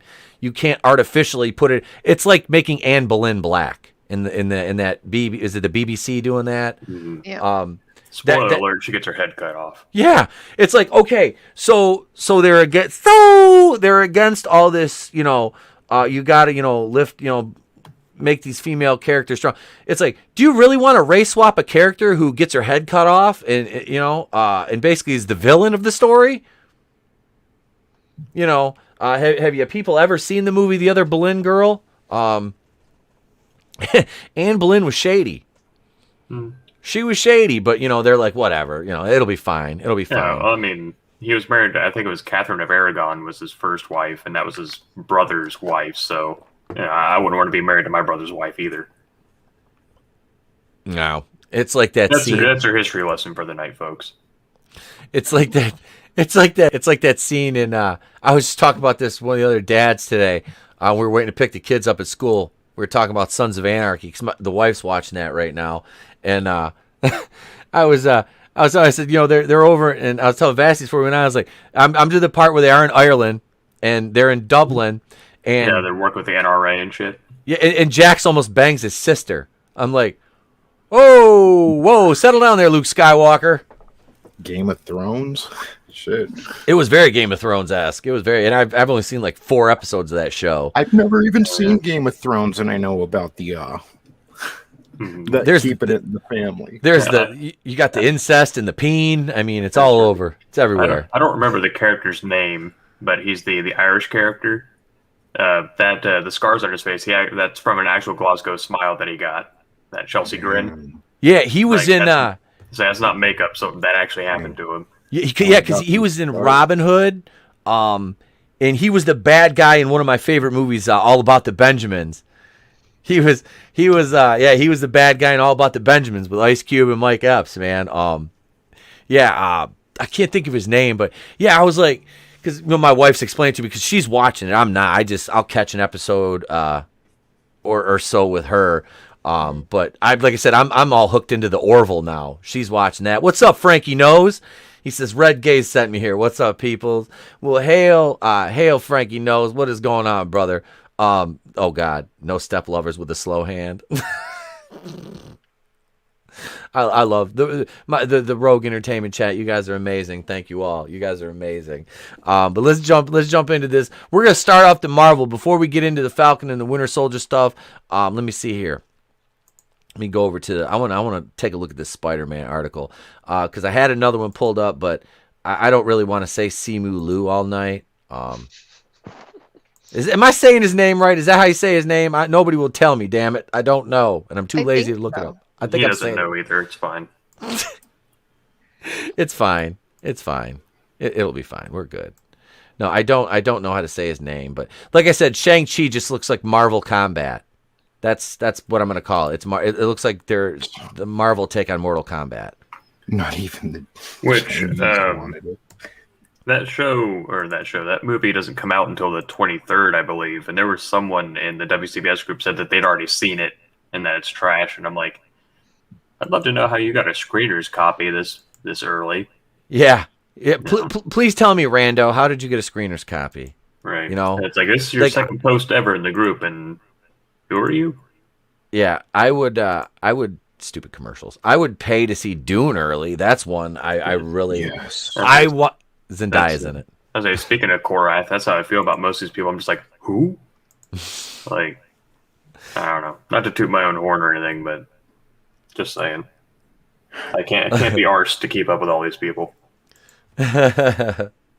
Hey, what's up, Red Gaze? The assistant to the regional managers here. What's going on, Red Gaze? How you doing, brother?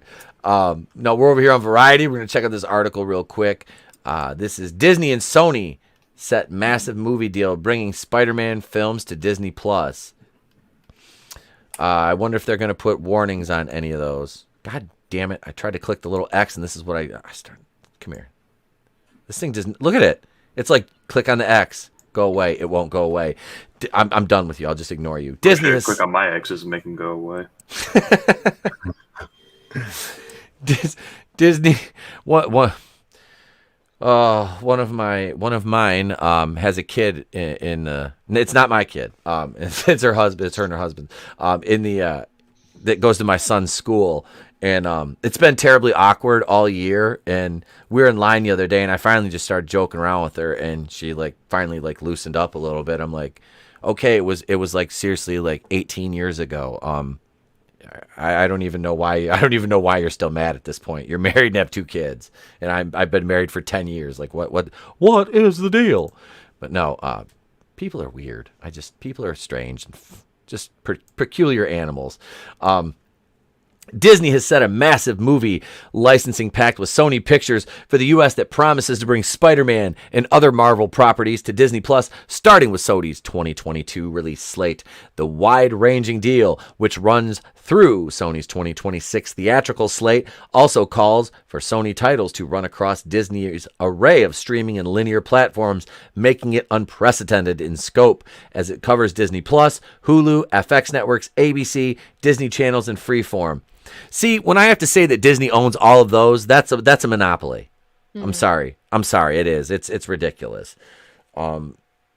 If I guarantee you they give the government so much money not to just come in and bust that up. Yeah, it's an oligopoly. It's a few heads. It's an oligarchy monopoly going on. You know, like Warner Brothers and Sony and Disney aren't going to sit down and be like, yeah, we're competitors, but what if it was just us in the game? Universal or what, Yeah. That's exactly what's going on. And they're gatekeeping just like everyone else seems to be gatekeeping these days.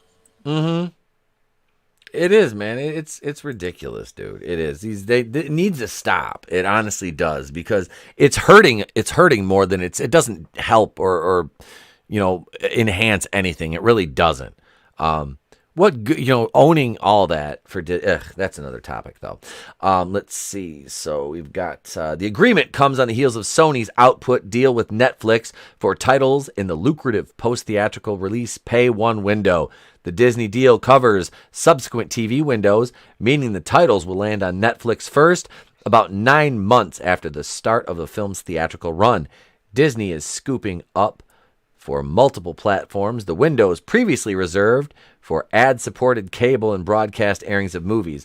The Netflix and Disney deals also run for the same license term. Like the Netflix deal, the Disney pact only covers the U.S. market, despite the global reach of the streamers. The complex agreement is likely to be worth hundreds of millions of dollars to Sony over the term of the deal, which runs about 6 years in total, given lag time. For Disney getting access to movies with Netflix and Disney deals combined, Sony is expected to rake in about $3 billion in movie licensing over the life of the deals. Wow. Let's not forget Sony is much better at hardware than they are at media. Yeah. They created disc technology. They created the CD. They created the DVD, the Blu-ray. So you got to think they're getting all that licensing money for movies on top of royalties for every Xbox game sold, PlayStation games sold, anything, albums sold, movies sold. As long as it's on a disc, Sony's making money off of that too. They're really smart about having that income, those royalties coming in, even if something like Disney comes along and, takes up most of the market. Sony's going to make money. I got to give it to them there. I mean, that's smart. A lot of our technology today is because of Sony. Absolutely. I just want Spider-Man to be done right. Like, is that too much to ask? Can a brother get a Sinister Six movie, please? With the scale, they might do it because they wouldn't invest in. Everyone's so frustrated that they won't invest in Spider-Man, but it's because they don't own him outright. But maybe with this deal, we can see a little more love, because I would like to see Tom Holland go on to do great things with the character. I don't want to see anyone fail. No, I don't. I like Tom Holland. I do. I legitimately like Tom Holland. I don't like the way the character is written within the constraints of the MCU. That's the caveat. I think they'll stop that. They'll stop putting him in Doctor Strange's shadow and Iron Man's shadow. Hopefully, now that this deal is set and they're a little closer, they're in bed together a little more frequently. I don't know. Hopefully this trilogy was just kind of the growing up and becoming Spider-Man, and now from here on out he'll be his own man after this third movie or whatever. I would try to use that phrase a little more sparingly when talking about Hollywood, Tony. Go Vassy, what are your thoughts on this? I want to make sure you're still awake. My issue with Tom Holland's Spider-Man, which I know you've touched on before, he's not Spider-Man. He's like Iron Man's mini-me. I don't feel we've seen Spider-Man. I prefer Tobey Maguire as Peter Parker, and I prefer Andrew Garfield as Spider-Man. I don't feel like he is Spider-Man. And the last movie seemed to be everybody else in the film got their own little time, but Spider-Man was like lost. And I know they intentionally made him lost because he didn't have Tony Stark. But can we please just focus on him in the future movies? He's gotten lost. He was good in Civil War when he first debuted, but Far From Home was terrible. It's a terrible movie. It is. It's horrible. They don't give him any shine. They don't really give him any love. It's just it's bad. I do. I'm a Tobey Maguire. Like I said, I love the Tobey movies. I think personally, like I do agree with you that Andrew Garfield he was a great Spider-Man. He's too pretty to be Peter Parker, and I don't know who it was earlier in the chat said, Andrew Garfield looked like an Abercrombie model as Peter Parker. That's the problem. He's like that cool, suave, debonair. It's like, no, dude, that's not Peter Parker. Peter Parker's he's a fucking geek. He's a nerd. Like that Tobey Maguire like encapsulated that in the first one like perfectly. He played that to the nickel nines. It was beautiful. But no, Holland can. I want to say he could do that, but like you said, they won't. Yeah, he's just stuck in Tony's shadow. And now that Tony's gone, they're gonna. Oh well, Doctor Strange is gonna be his mentor. It's like he doesn't need a mentor. Spider-Man is the most recognizable standalone superhero in the world, outside of probably Batman or Superman. And Spider-Man sells more merchandise than either of those two. So, the Homecoming. The only reason that was really good was because of Michael Keaton. Yes, actually. Keaton was amazing. Who liked Vulture before that? Yeah, I did. Did you? Were you a fan of Vulture in the comics and stuff? The old school Vulture? Yeah, well, I mean, my exposure, Vulture was actually in the first Spider-Man comic I ever owned. Okay, nice. But I can appreciate that. I grew up with the Vulture from the '90s, though, like the animated series look. So that's my Vulture. Okay. But I like I've always like I like Green Goblin and all that, but I've always liked Mysterio and Vulture and Shocker, like Hydro Man. Like I've liked those kind of tertiary, not A-list villains for. Well, I mean Mysterio is now, but yeah. See, I loved Mysterio. I'm sad with how they used him in the movie. I've waited to see him on screen for so long, and I was excited that they hired or cast Jake Gyllenhaal to play him, but fuck, that movie was awful. It was bad. Oh, here we go. Let's do this real quick. Worst Marvel movie: Ghost Rider 2, Fantastic Four, New Mutants, or something else. This is from Glinzer. We'll send it down. We'll send it down first. Tony? You're at the bottom. Go ahead. You start. What's the worst Marvel movie? I liked Ghost Rider 2 and Fantastic Four, and this is my thing. I mentioned this in the chat just now, and I know I just shit on Far From Home, but like I can't get through that movie a second time, and neither can my wife. She doesn't pay attention to all the woke stuff. She will just take something for what it is, and even I put Far From Home on a couple weeks ago. Like, I am going to sit through this movie a second time. We were like 30 minutes in, and my wife, who never asks to watch something else, she'll just roll with it. She's like, can we please put on something else? I just can't get through this. So I would have to say Far From Home for me is the worst Marvel movie I've seen. Anything else I can at least watch a second time, including Captain Marvel. Yeah, I've watched Captain Marvel like 4 times, I think, total. It's review, and then I watched it the night it came out. But Sal, go ahead. You go. I'll get to mine in a minute. You go ahead. Elektra. Yep. I haven't seen that. So. I haven't seen it since it came out, but I can get down with that.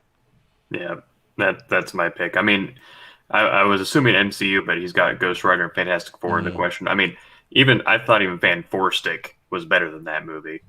Ooh, that's tough. That's tough. Oh God, it's got some cool choreography, but I was just like, If that wasn't a Fantastic Four movie, I think it would have done better if they didn't put that label on it. Well, he wanted to make a sequel to Chronicle, and he tried to channel it through Fantastic Four. But go ahead, Vazzy. What's yours? I'd say New Mutants, because when they had the trailer and it made it look like a horror film, and I was on board, and then I watched it, and I've watched it, but it was just a goddamn mess. It was switching from like weird fantasy to horror, and then just kept jumping around. There was no continuity. There was no character development. I was like, I hate this film. I don't think I actually watched the end of it, but I was like, I felt lied to. Two movies stitched together, a common problem. Mm-hmm. Yes. I goddamn, I actually enjoyed New Mutants. I know it's fine. I liked it because I'm like, I know they're trying to set up for a sequel, but it's never gonna happen. It's never gonna happen. The worst MCU movie or Marvel movie. Sal called Elektra out, which is one of them. It's up there. I liked the Fantastic Four from the early 2000s. I even liked Rise of the Silver Surfer. I would honestly say that the worst Marvel movie I've ever seen is, and I can't say it's Captain Marvel because that movie was just boring. That was freaking boring. I would probably go with Fan Four Stick. It was I literally, and this is just me being the masochist that I am. I watched it twice when because I rented it from Family Video before they closed down, and I watched it twice. I'm like, I'm gonna get my money's worth out of this shit pile, and I'm like, because I sat through it the first time, and I've avoided it. I'd never seen it before. I'd heard everything bad about it. I'm like, I'm not gonna watch this, and I watched it, and I'm like, wait a minute, what did I just watch? And I watched it again, and I'm like, oh wow, yeah. Josh Trank definitely. It's a good thing he definitely got cleaned up off the Tony Montana, because that did not help him make that movie at all. That movie was terrible. I mean, there was nothing about that was good. Miles Teller is a horrible Reed Richards. The Michael B. Jordan is Johnny Blaze, or Johnny Storm, whatever. Oh, Johnny Blaze, Jesus, not Ghost Rider. Fuck. Yeah, it's Johnny Storm. Johnny Storm. Yeah, I said Johnny Blaze first. I'm thinking mid 2000s clothing line or Ghost Rider. Wasn't that Ghost Rider, Johnny Blaze? I'm not a big Ghost Rider fan. I know that Mongoloid Nicolas Cage played him twice, which is great because I love Nicolas Cage. He's insane. Bees, not the bees. No, but mine is definitely Fan Four Stick. It is. That was just utter. Keely Chow says Howard the Duck. How dare you? Howard the Duck's a fun. It's a fun movie. It is. Frankie No says for me the Singer X-Men movies. Fair enough. I like X2 quite a bit. Yeah, X2 X-Men United was good. I like the first and second one. I thought they really, and I give a lot of those movies. It's like at least they tried. Like I really like X-Men First Class, and Days of Future Past. I like those. I like those. Mm-hmm. I thought they were good. I didn't like Apocalypse that much. Dark Phoenix was terrible. I watched that. I rented that one. It was terrible. It was absolutely terrible. But yeah, let's see. Oh, go ahead, bro. How could you hate anything with 1980s Leah Thompson? As far as Howard the Duck, like, how could you hate right? anything with Leah Thompson? Yeah, I know. I didn't even know. Honestly, I didn't even know Howard the Duck was a Marvel character. I really didn't. Until like a couple years ago, I didn't know that. When I watched the movie, I didn't know it was a Marvel movie. I just thought George Lucas thought of a creative movie. I didn't know. Yep, same. I was like, I didn't know this was a. I didn't know it was fucking Marvel. I didn't know Marvel and Howard the Duck. Let's see. Let's bounce this. So this is a huge deal for Sony and Disney. Like I said, it's going to get Spider-Man over on Disney Plus. I've been watching the 1980 Spider-Man cartoon over there, which is freaking amazing. That one's fun. Oh, hang on. We got a special guest. He's got, look at his bed. He's got bed head going on and everything. Wait, over here. He's got his jam. He's got Santa Claus jammies on and bed head. You want to say hi to Tony and Sal and Vassy? Here. Hi, Tony. What's up, buddy? Hi. Hi. Say hi, everyone. You gotta talk. Hi. Say hi to Sal. Hi, Sal. Hey, bud. Diarrhea, cha-cha-cha. That's right. You were in bed. Cha-cha-cha. Trey. Say goodnight, dude. Good night. Night. I was gonna say, Trey, say Augustus. Cha-cha-cha. Hey, wait. Hey, say Augustus. Just say Augustus. Augustus. That's right. Hey, wait. Will you do the line from The Room for us? Say, Lisa, you're tearing me apart. Do it. Lisa, you're tearing me apart. All right, good night, buddy. Good night, buddy. I love you. All right, go ahead. All right, go ahead. Exit stage right. Go ahead. Okay. He stole my watch when he walked out the door. Oh shit. He stole my watch. He's like, okay, and he's smiling, grabbed my watch off the kids. Yep, that's that. And there's gonna be a secondary channel here in about another year or so with me and him. So I just need to get set up in the in the new house when we move and get the full studio set up. We don't have room to do what we want to do in here, so we will have that. Let's see here. We'll skip over Shang Chi. What I'm going to do is we're going to go right to the main event before Vassy passes out, because I know what time is it for you right now? It is 3:30 a.m. Oh my God. You're a trooper. I adore you. Thank you so much for hanging out. Thank you. I appreciate it. Here we go right here. So Falcon and the Winter Soldier. What to expect from the finale? And I really want to kick this over to you first, my dear. What is your anticipation for this finale? Hopefully, what I hope will happen is they've led the John Walker's been like removed from in Cap, so I think we're getting first agent, hopefully. So there's also, we should get Falcon is going into the Captain America role. I don't really know if they're gonna do the whole White Wolf storyline with Bucky, but then we also have the Flag Smashers coming in. So hopefully, a big free for all. I'm hoping for explosions. I'm hoping for some one-liners. Then I'd say they're gonna leave it open-ended, and then make a show with a different title, maybe Captain America, White Wolf. I think this is the end of Falcon the Winter Soldier. I think season 2 is going to be a completely different title. You think they're gonna do a second season of this? I think so, because I know Feige said they're giving the TV shows are for characters they don't feel could do a standalone movie. I think they might give Mackie another season just to flesh out him as Cap and then go into a movie. Okay. All right. I liked Falcon, but yeah, I don't think he could do, like, if you tried to do a solo Captain America movie, I don't think it would do what they think it would do. While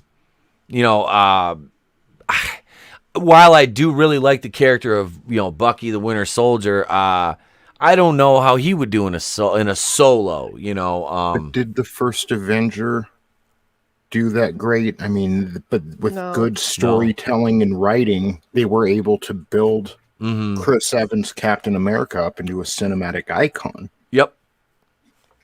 That's and Captain America was like, he wasn't even like I wouldn't even really consider him an A-list before the MCU. Yeah. Oh no. He wasn't. Thor or Iron Man. No. Like I said, I talked about this Monday night. I'm like, Infinity War being one of my favorite MCU movies. I got this for my birthday. This is the entire Infinity Saga right here. And if you look front and center, that's Adam Warlock. He's one of the pivotal character in that, and we haven't even got him in the MCU yet. So it's I love Iron Man. Don't get me wrong, man. They did a damn good job, and that's Robert Downey Jr. and Jon Favreau building that. And the same thing with Chris Evans. Outside of the MCU, Chris Evans is. I liked him in Knives Out, and I know a lot of people are like, "You like Knives Out?" I did. I enjoyed that movie because it wasn't Rian Johnson doing Star Wars. It was Rian Johnson doing something he was actually good at. So these characters, the actors that play them are such a big part of it. But Anthony Mackie's a solid actor. Sebastian Stan, if I actually gave a damn about Star Wars, I would say Sebastian Stan should play a young Luke Skywalker. I could, I get behind that, but I can't care about Star Wars anymore. But this, I just, a second season of this, I mean, I hope they lay off a little bit of the BS that they hit us in the face with, repeatedly during the course of this show. The Captain, the Red, White, and Truth retcon from 2003. I got into it with somebody over that the other day. It's just the Isaiah Bradley thing. It's like, I understand what you're doing. I understand, and just let's not. Let's not. Go ahead, Tony. I think you were gonna say something, were you? No, I was just saying, I agree with you. It's ham-fisted. It's like the scene when they're at outside his house in Baltimore. they're talking to each other in in the street, and the cops just roll up on them. It's like that. It was real hammy. Like if we want to have a discussion about profiling, we can do that. Please, let's do that. But that lead in, I was like, I understand what Baltimore is like. I understand the issues in Baltimore. They don't rock up in those sort of areas and go, is he bothering you? The cops don't talk like that. It's like, move it, shut up and move it. And I'm like, please don't ruin this with like hammy writing. Yeah. And after having I appreciate Isaiah as a symbol for how veterans are treated constantly. Like, we send these men off to war, and then they do what you've asked them to do, and they come home and they're mistreated and they're ignored. And we could have had that lovely conversation in that episode, but it got overshadowed by that stupid writing.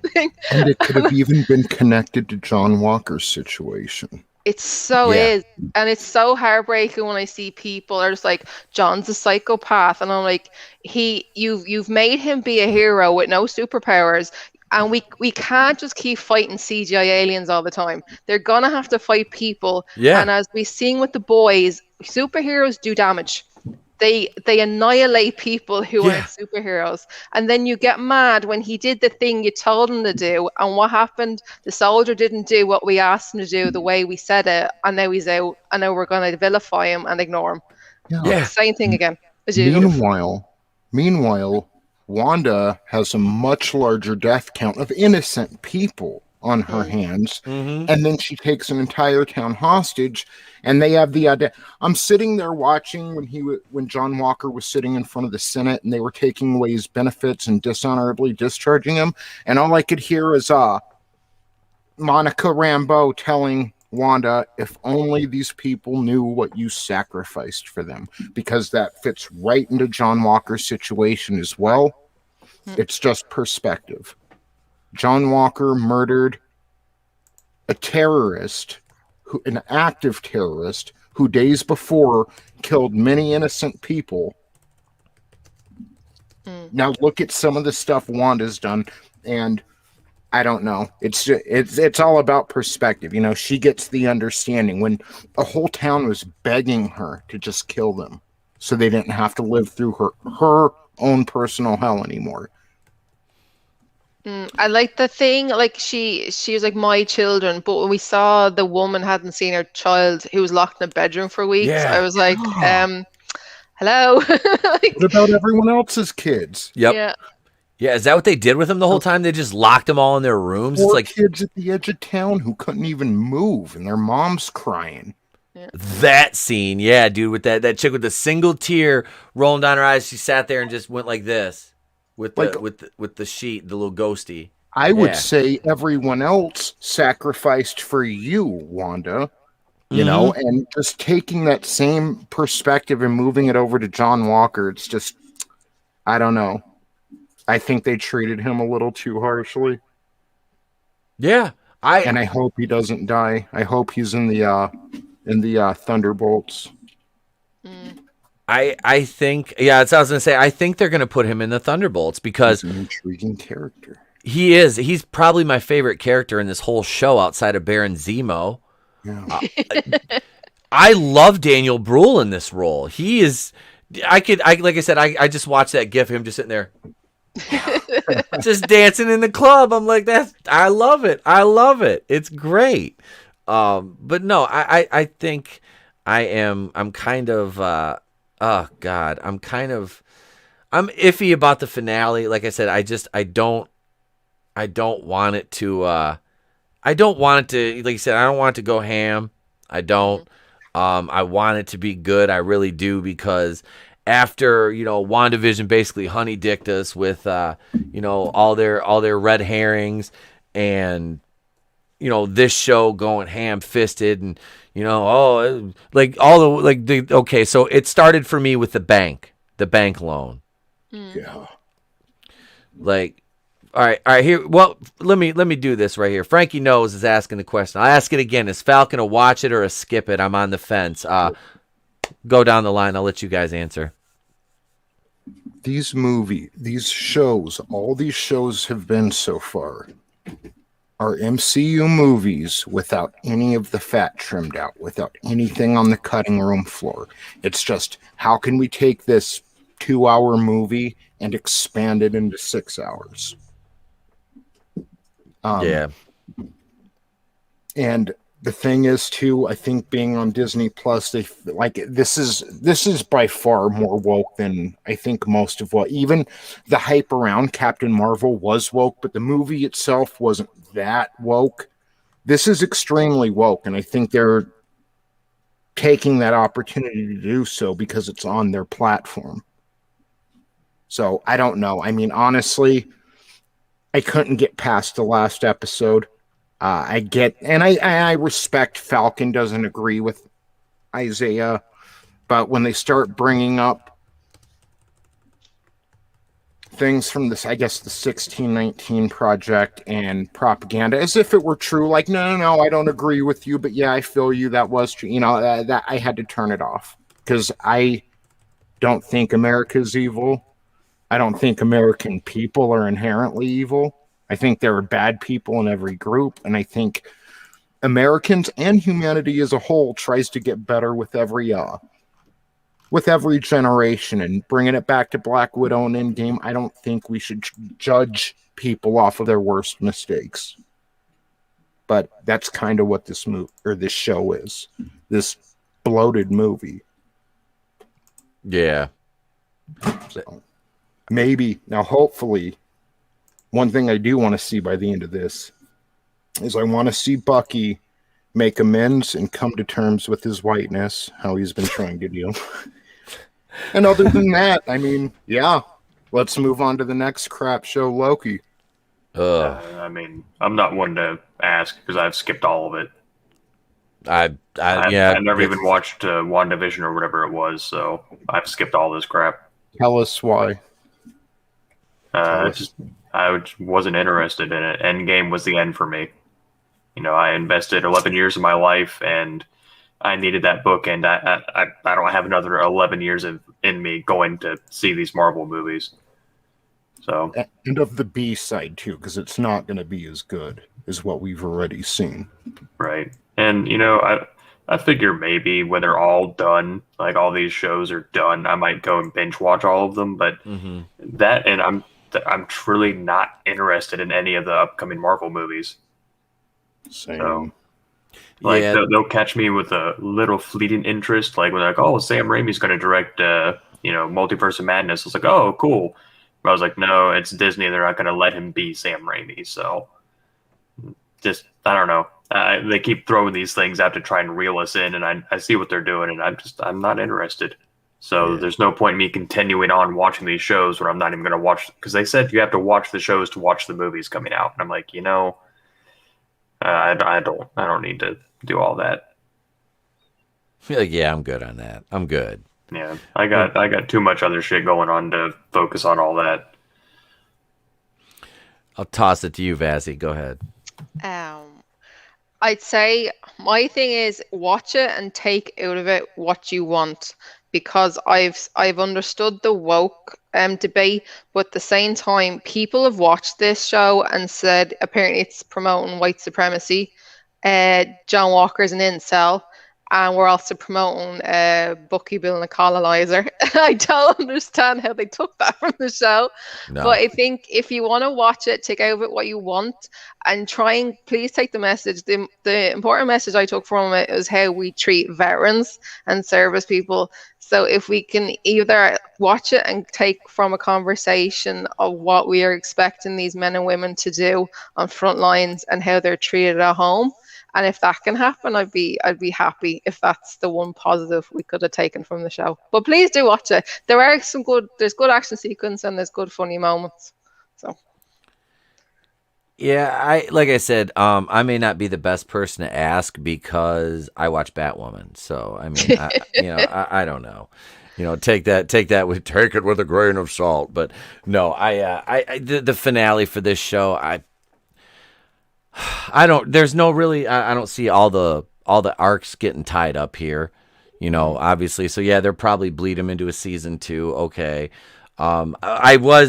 Now the cameo with Julia Louis-Dreyfus, who I like I said, I'm a huge Seinfeld fan, so it was kind of fun to see her, especially as a villainess, which she was Madam Hydra.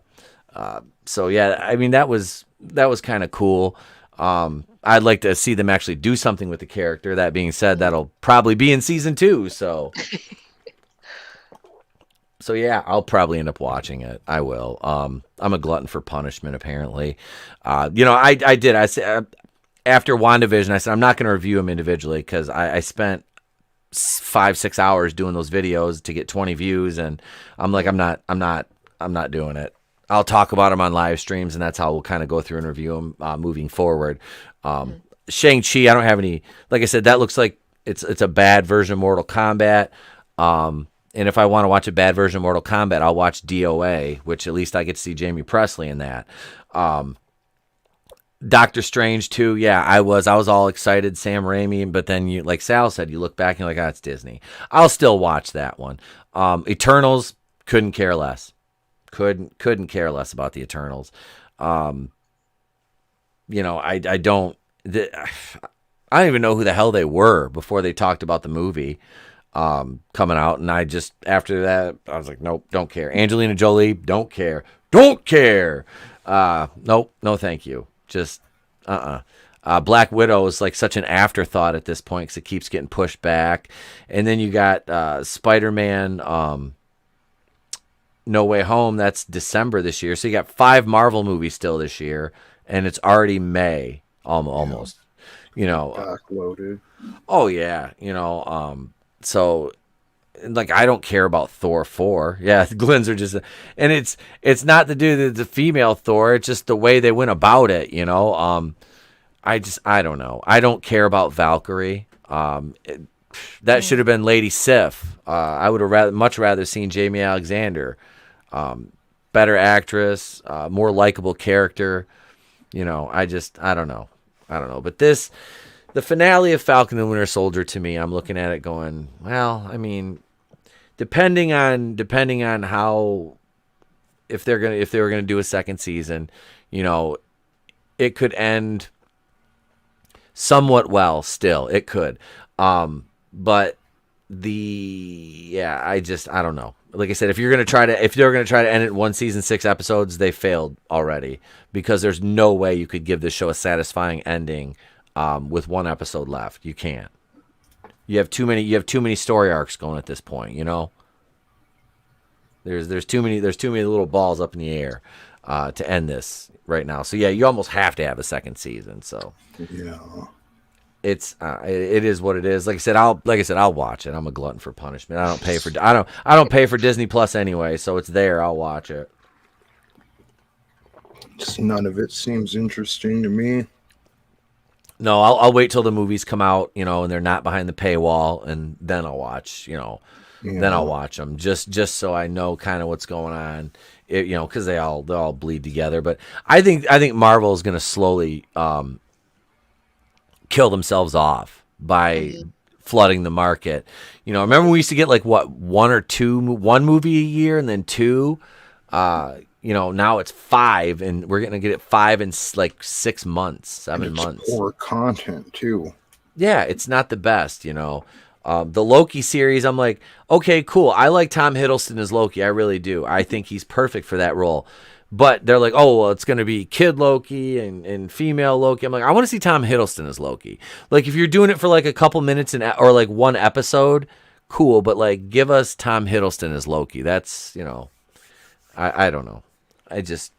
I don't like the direction they're going. America Chavez is in Warpath Gaming, says coming to a theater. She's in Doctor Strange too, which really threw me off. I'm like, oh. Yeah. Yeah. The one show I shan't be watching on Disney Plus is the Miss Marvel show, the Kamala Khan show. Don't care. There's no shows coming up now that I'm looking forward to. Like, I was kind of interested in WandaVision because the, sitcom format. Kind of interested to see where Bucky and Falcon picked up, but and I was interested in Loki at first, but from what I've heard of Loki, it just sounds awful. She-Hulk, maybe Secret Invasion, but I mean, just judging by the quality of product they've put out in the TV shows so far, I mean, there's nothing to look forward to. Maybe Doctor Strange Multiverse of Madness, but I'm sure, Elizabeth Olsen was saying recently that it has horror elements to it. It's set up to be a horror movie. Well, we just got done talking about the New Mutants, so the track record there isn't fantastic either. Mm-hmm. Well, that was part of the reason the rift with Scott Derrickson. Remember, because Scott Derrickson was signed on to direct that at first, and he was like, it's going to be horror. We're going to have horror aspects of it. Because I remember at San Diego Comic-Con 2019, and Kevin Feige was like, oh, no, there's still going to be, still jokes. And it's like, we don't want... Not everything has to be cookie cutter, and that's the problem with Marvel now. Mm-hmm. It's homogenized cookie cutter, and it's like every franchise should have its individual feel. Like Iron Man had its own feel when it started. Thor had a different feel. Captain America had a different feel to it. They were all different, but you could tell they were related. So that's, now the gene pool is just diluted down to, there's no filter. The family tree is just a telephone pole.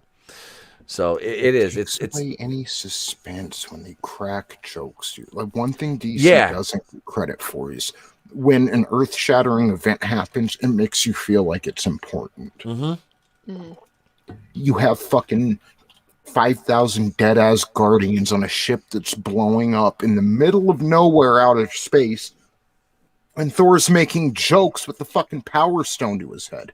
Yep. Like, we don't need that. You could have got through that, and especially with, we have a Hulk. You had enough levity in that scene without Thor on that edge of death cracking cheesy jokes. Yeah, they'll set up a nice serious dramatic scene, and then it's like quip, and it just totally ruins the whole thing. Takes all the air out of the room. It really does.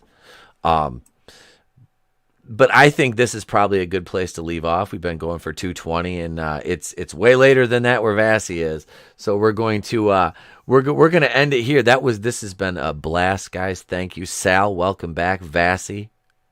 Thank you for coming on, Tony. Thank you. Thanks for showing up. I'm going to go around here. I'm going to go ladies first. Go ahead and tell the people where they can find you, Miss. You can find me at Vassu Reviews on Twitter, and then you'll probably find my link to my YouTube through there. I am reviewing Falcon the Winter Soldier. Woo! And then I'll have other reviews too. So please find me on Twitter because I love talking to people and I always reply. Well, thank you. We appreciate you coming on tonight, Miss. I do. Thank you. You're welcome. There's Sal Vador. Yep, here I am. The Don of 2 Cents Toys made his return tonight, sir. Tell the good people about the channel.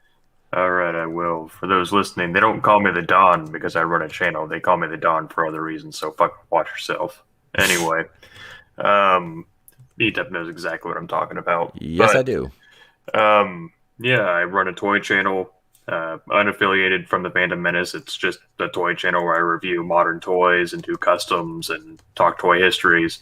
And that's really about it. Like an idiot, I decided to talk about dinosaurs this week. And so that didn't really go great.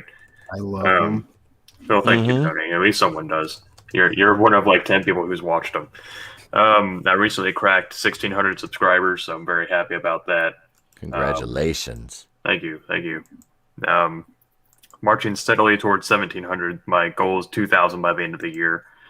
So we'll see what happens. But yeah, you used to be able to catch me on this channel a lot more frequently, but I recently moved and work schedules have been changing around a lot, so I'm hoping to become more frequent as I was in the past. So it's nice to be back.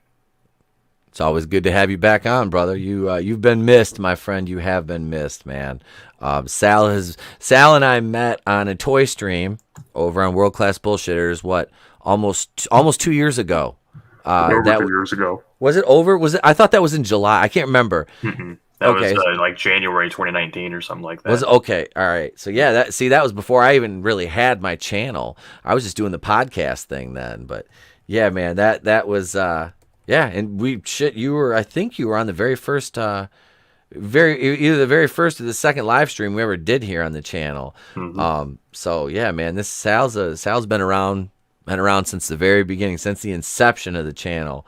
Yep. So That's why I call everyone randoms, because you guys show up for like a week or two, and then you're like, all right, I leached what I can, and then you leave. I always tell people, I'm like, don't cite the deep magic to me, which I was there when it was written. The Sal Necronomicon. That's right. And last but certainly not least, my co-host with the most, Mr. Tony ToneDef.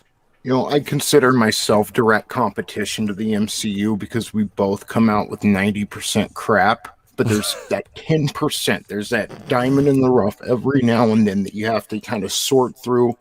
So that's the Clown World Review. So definitely come over, give me a sub, watch some videos, got some comedy, got some serious stuff.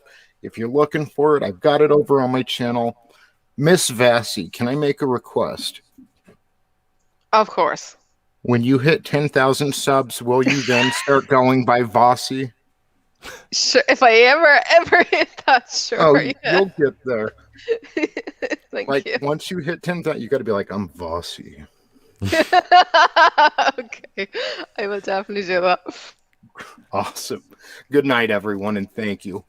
Thank you, brother. It's good. I'm glad you got to join us tonight, man. I truly am. Same pleasure's all mine, man. Thank you, brother. Thank you. Well, I am Itepukuian of the Place to Be Reviews. I have a wonderful panel here. I have a great chat. Keely Chow, 8-Bit Massacre. I'm trying to scroll up here. It keeps jumping around on me. Let's see. M. Dastardly, Glinzer, Frankie Knows, Warpath Gaming, Eli Moses, Red Gaze stopped in. You guys rock, man. JM 2021. We want to say the Rogue Entertainment Chat, some of the best chats on YouTube. Thank you guys so much for spending your evening with us here. Thank you, Vassy, for staying awake this entire time.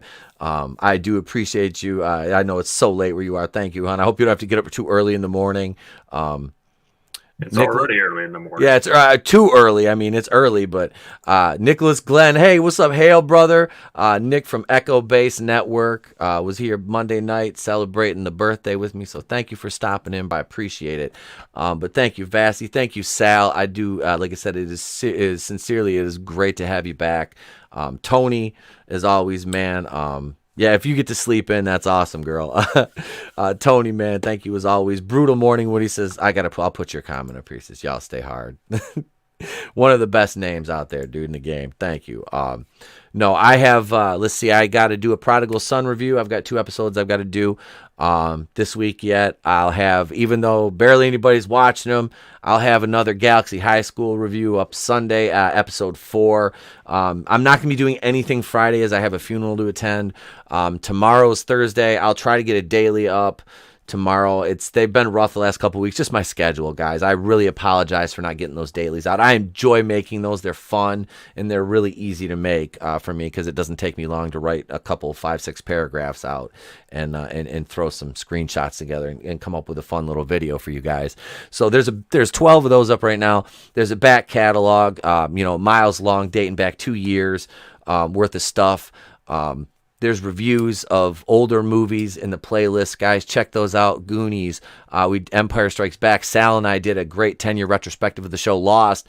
And I am working on a Lost video. I have like 16 articles that I'm building off of for a Lost video that I'm going to do that 10 people will watch, but I don't care because I love the damn show so much. I got to do it. Hi, I'm at your house and your pizza is here, noobs. There you go.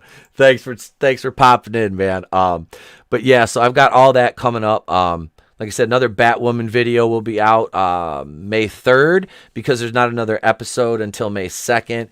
So you'll have that. And just a whole bunch. Like I said, I'm going to keep going with the I Love the 80s stuff.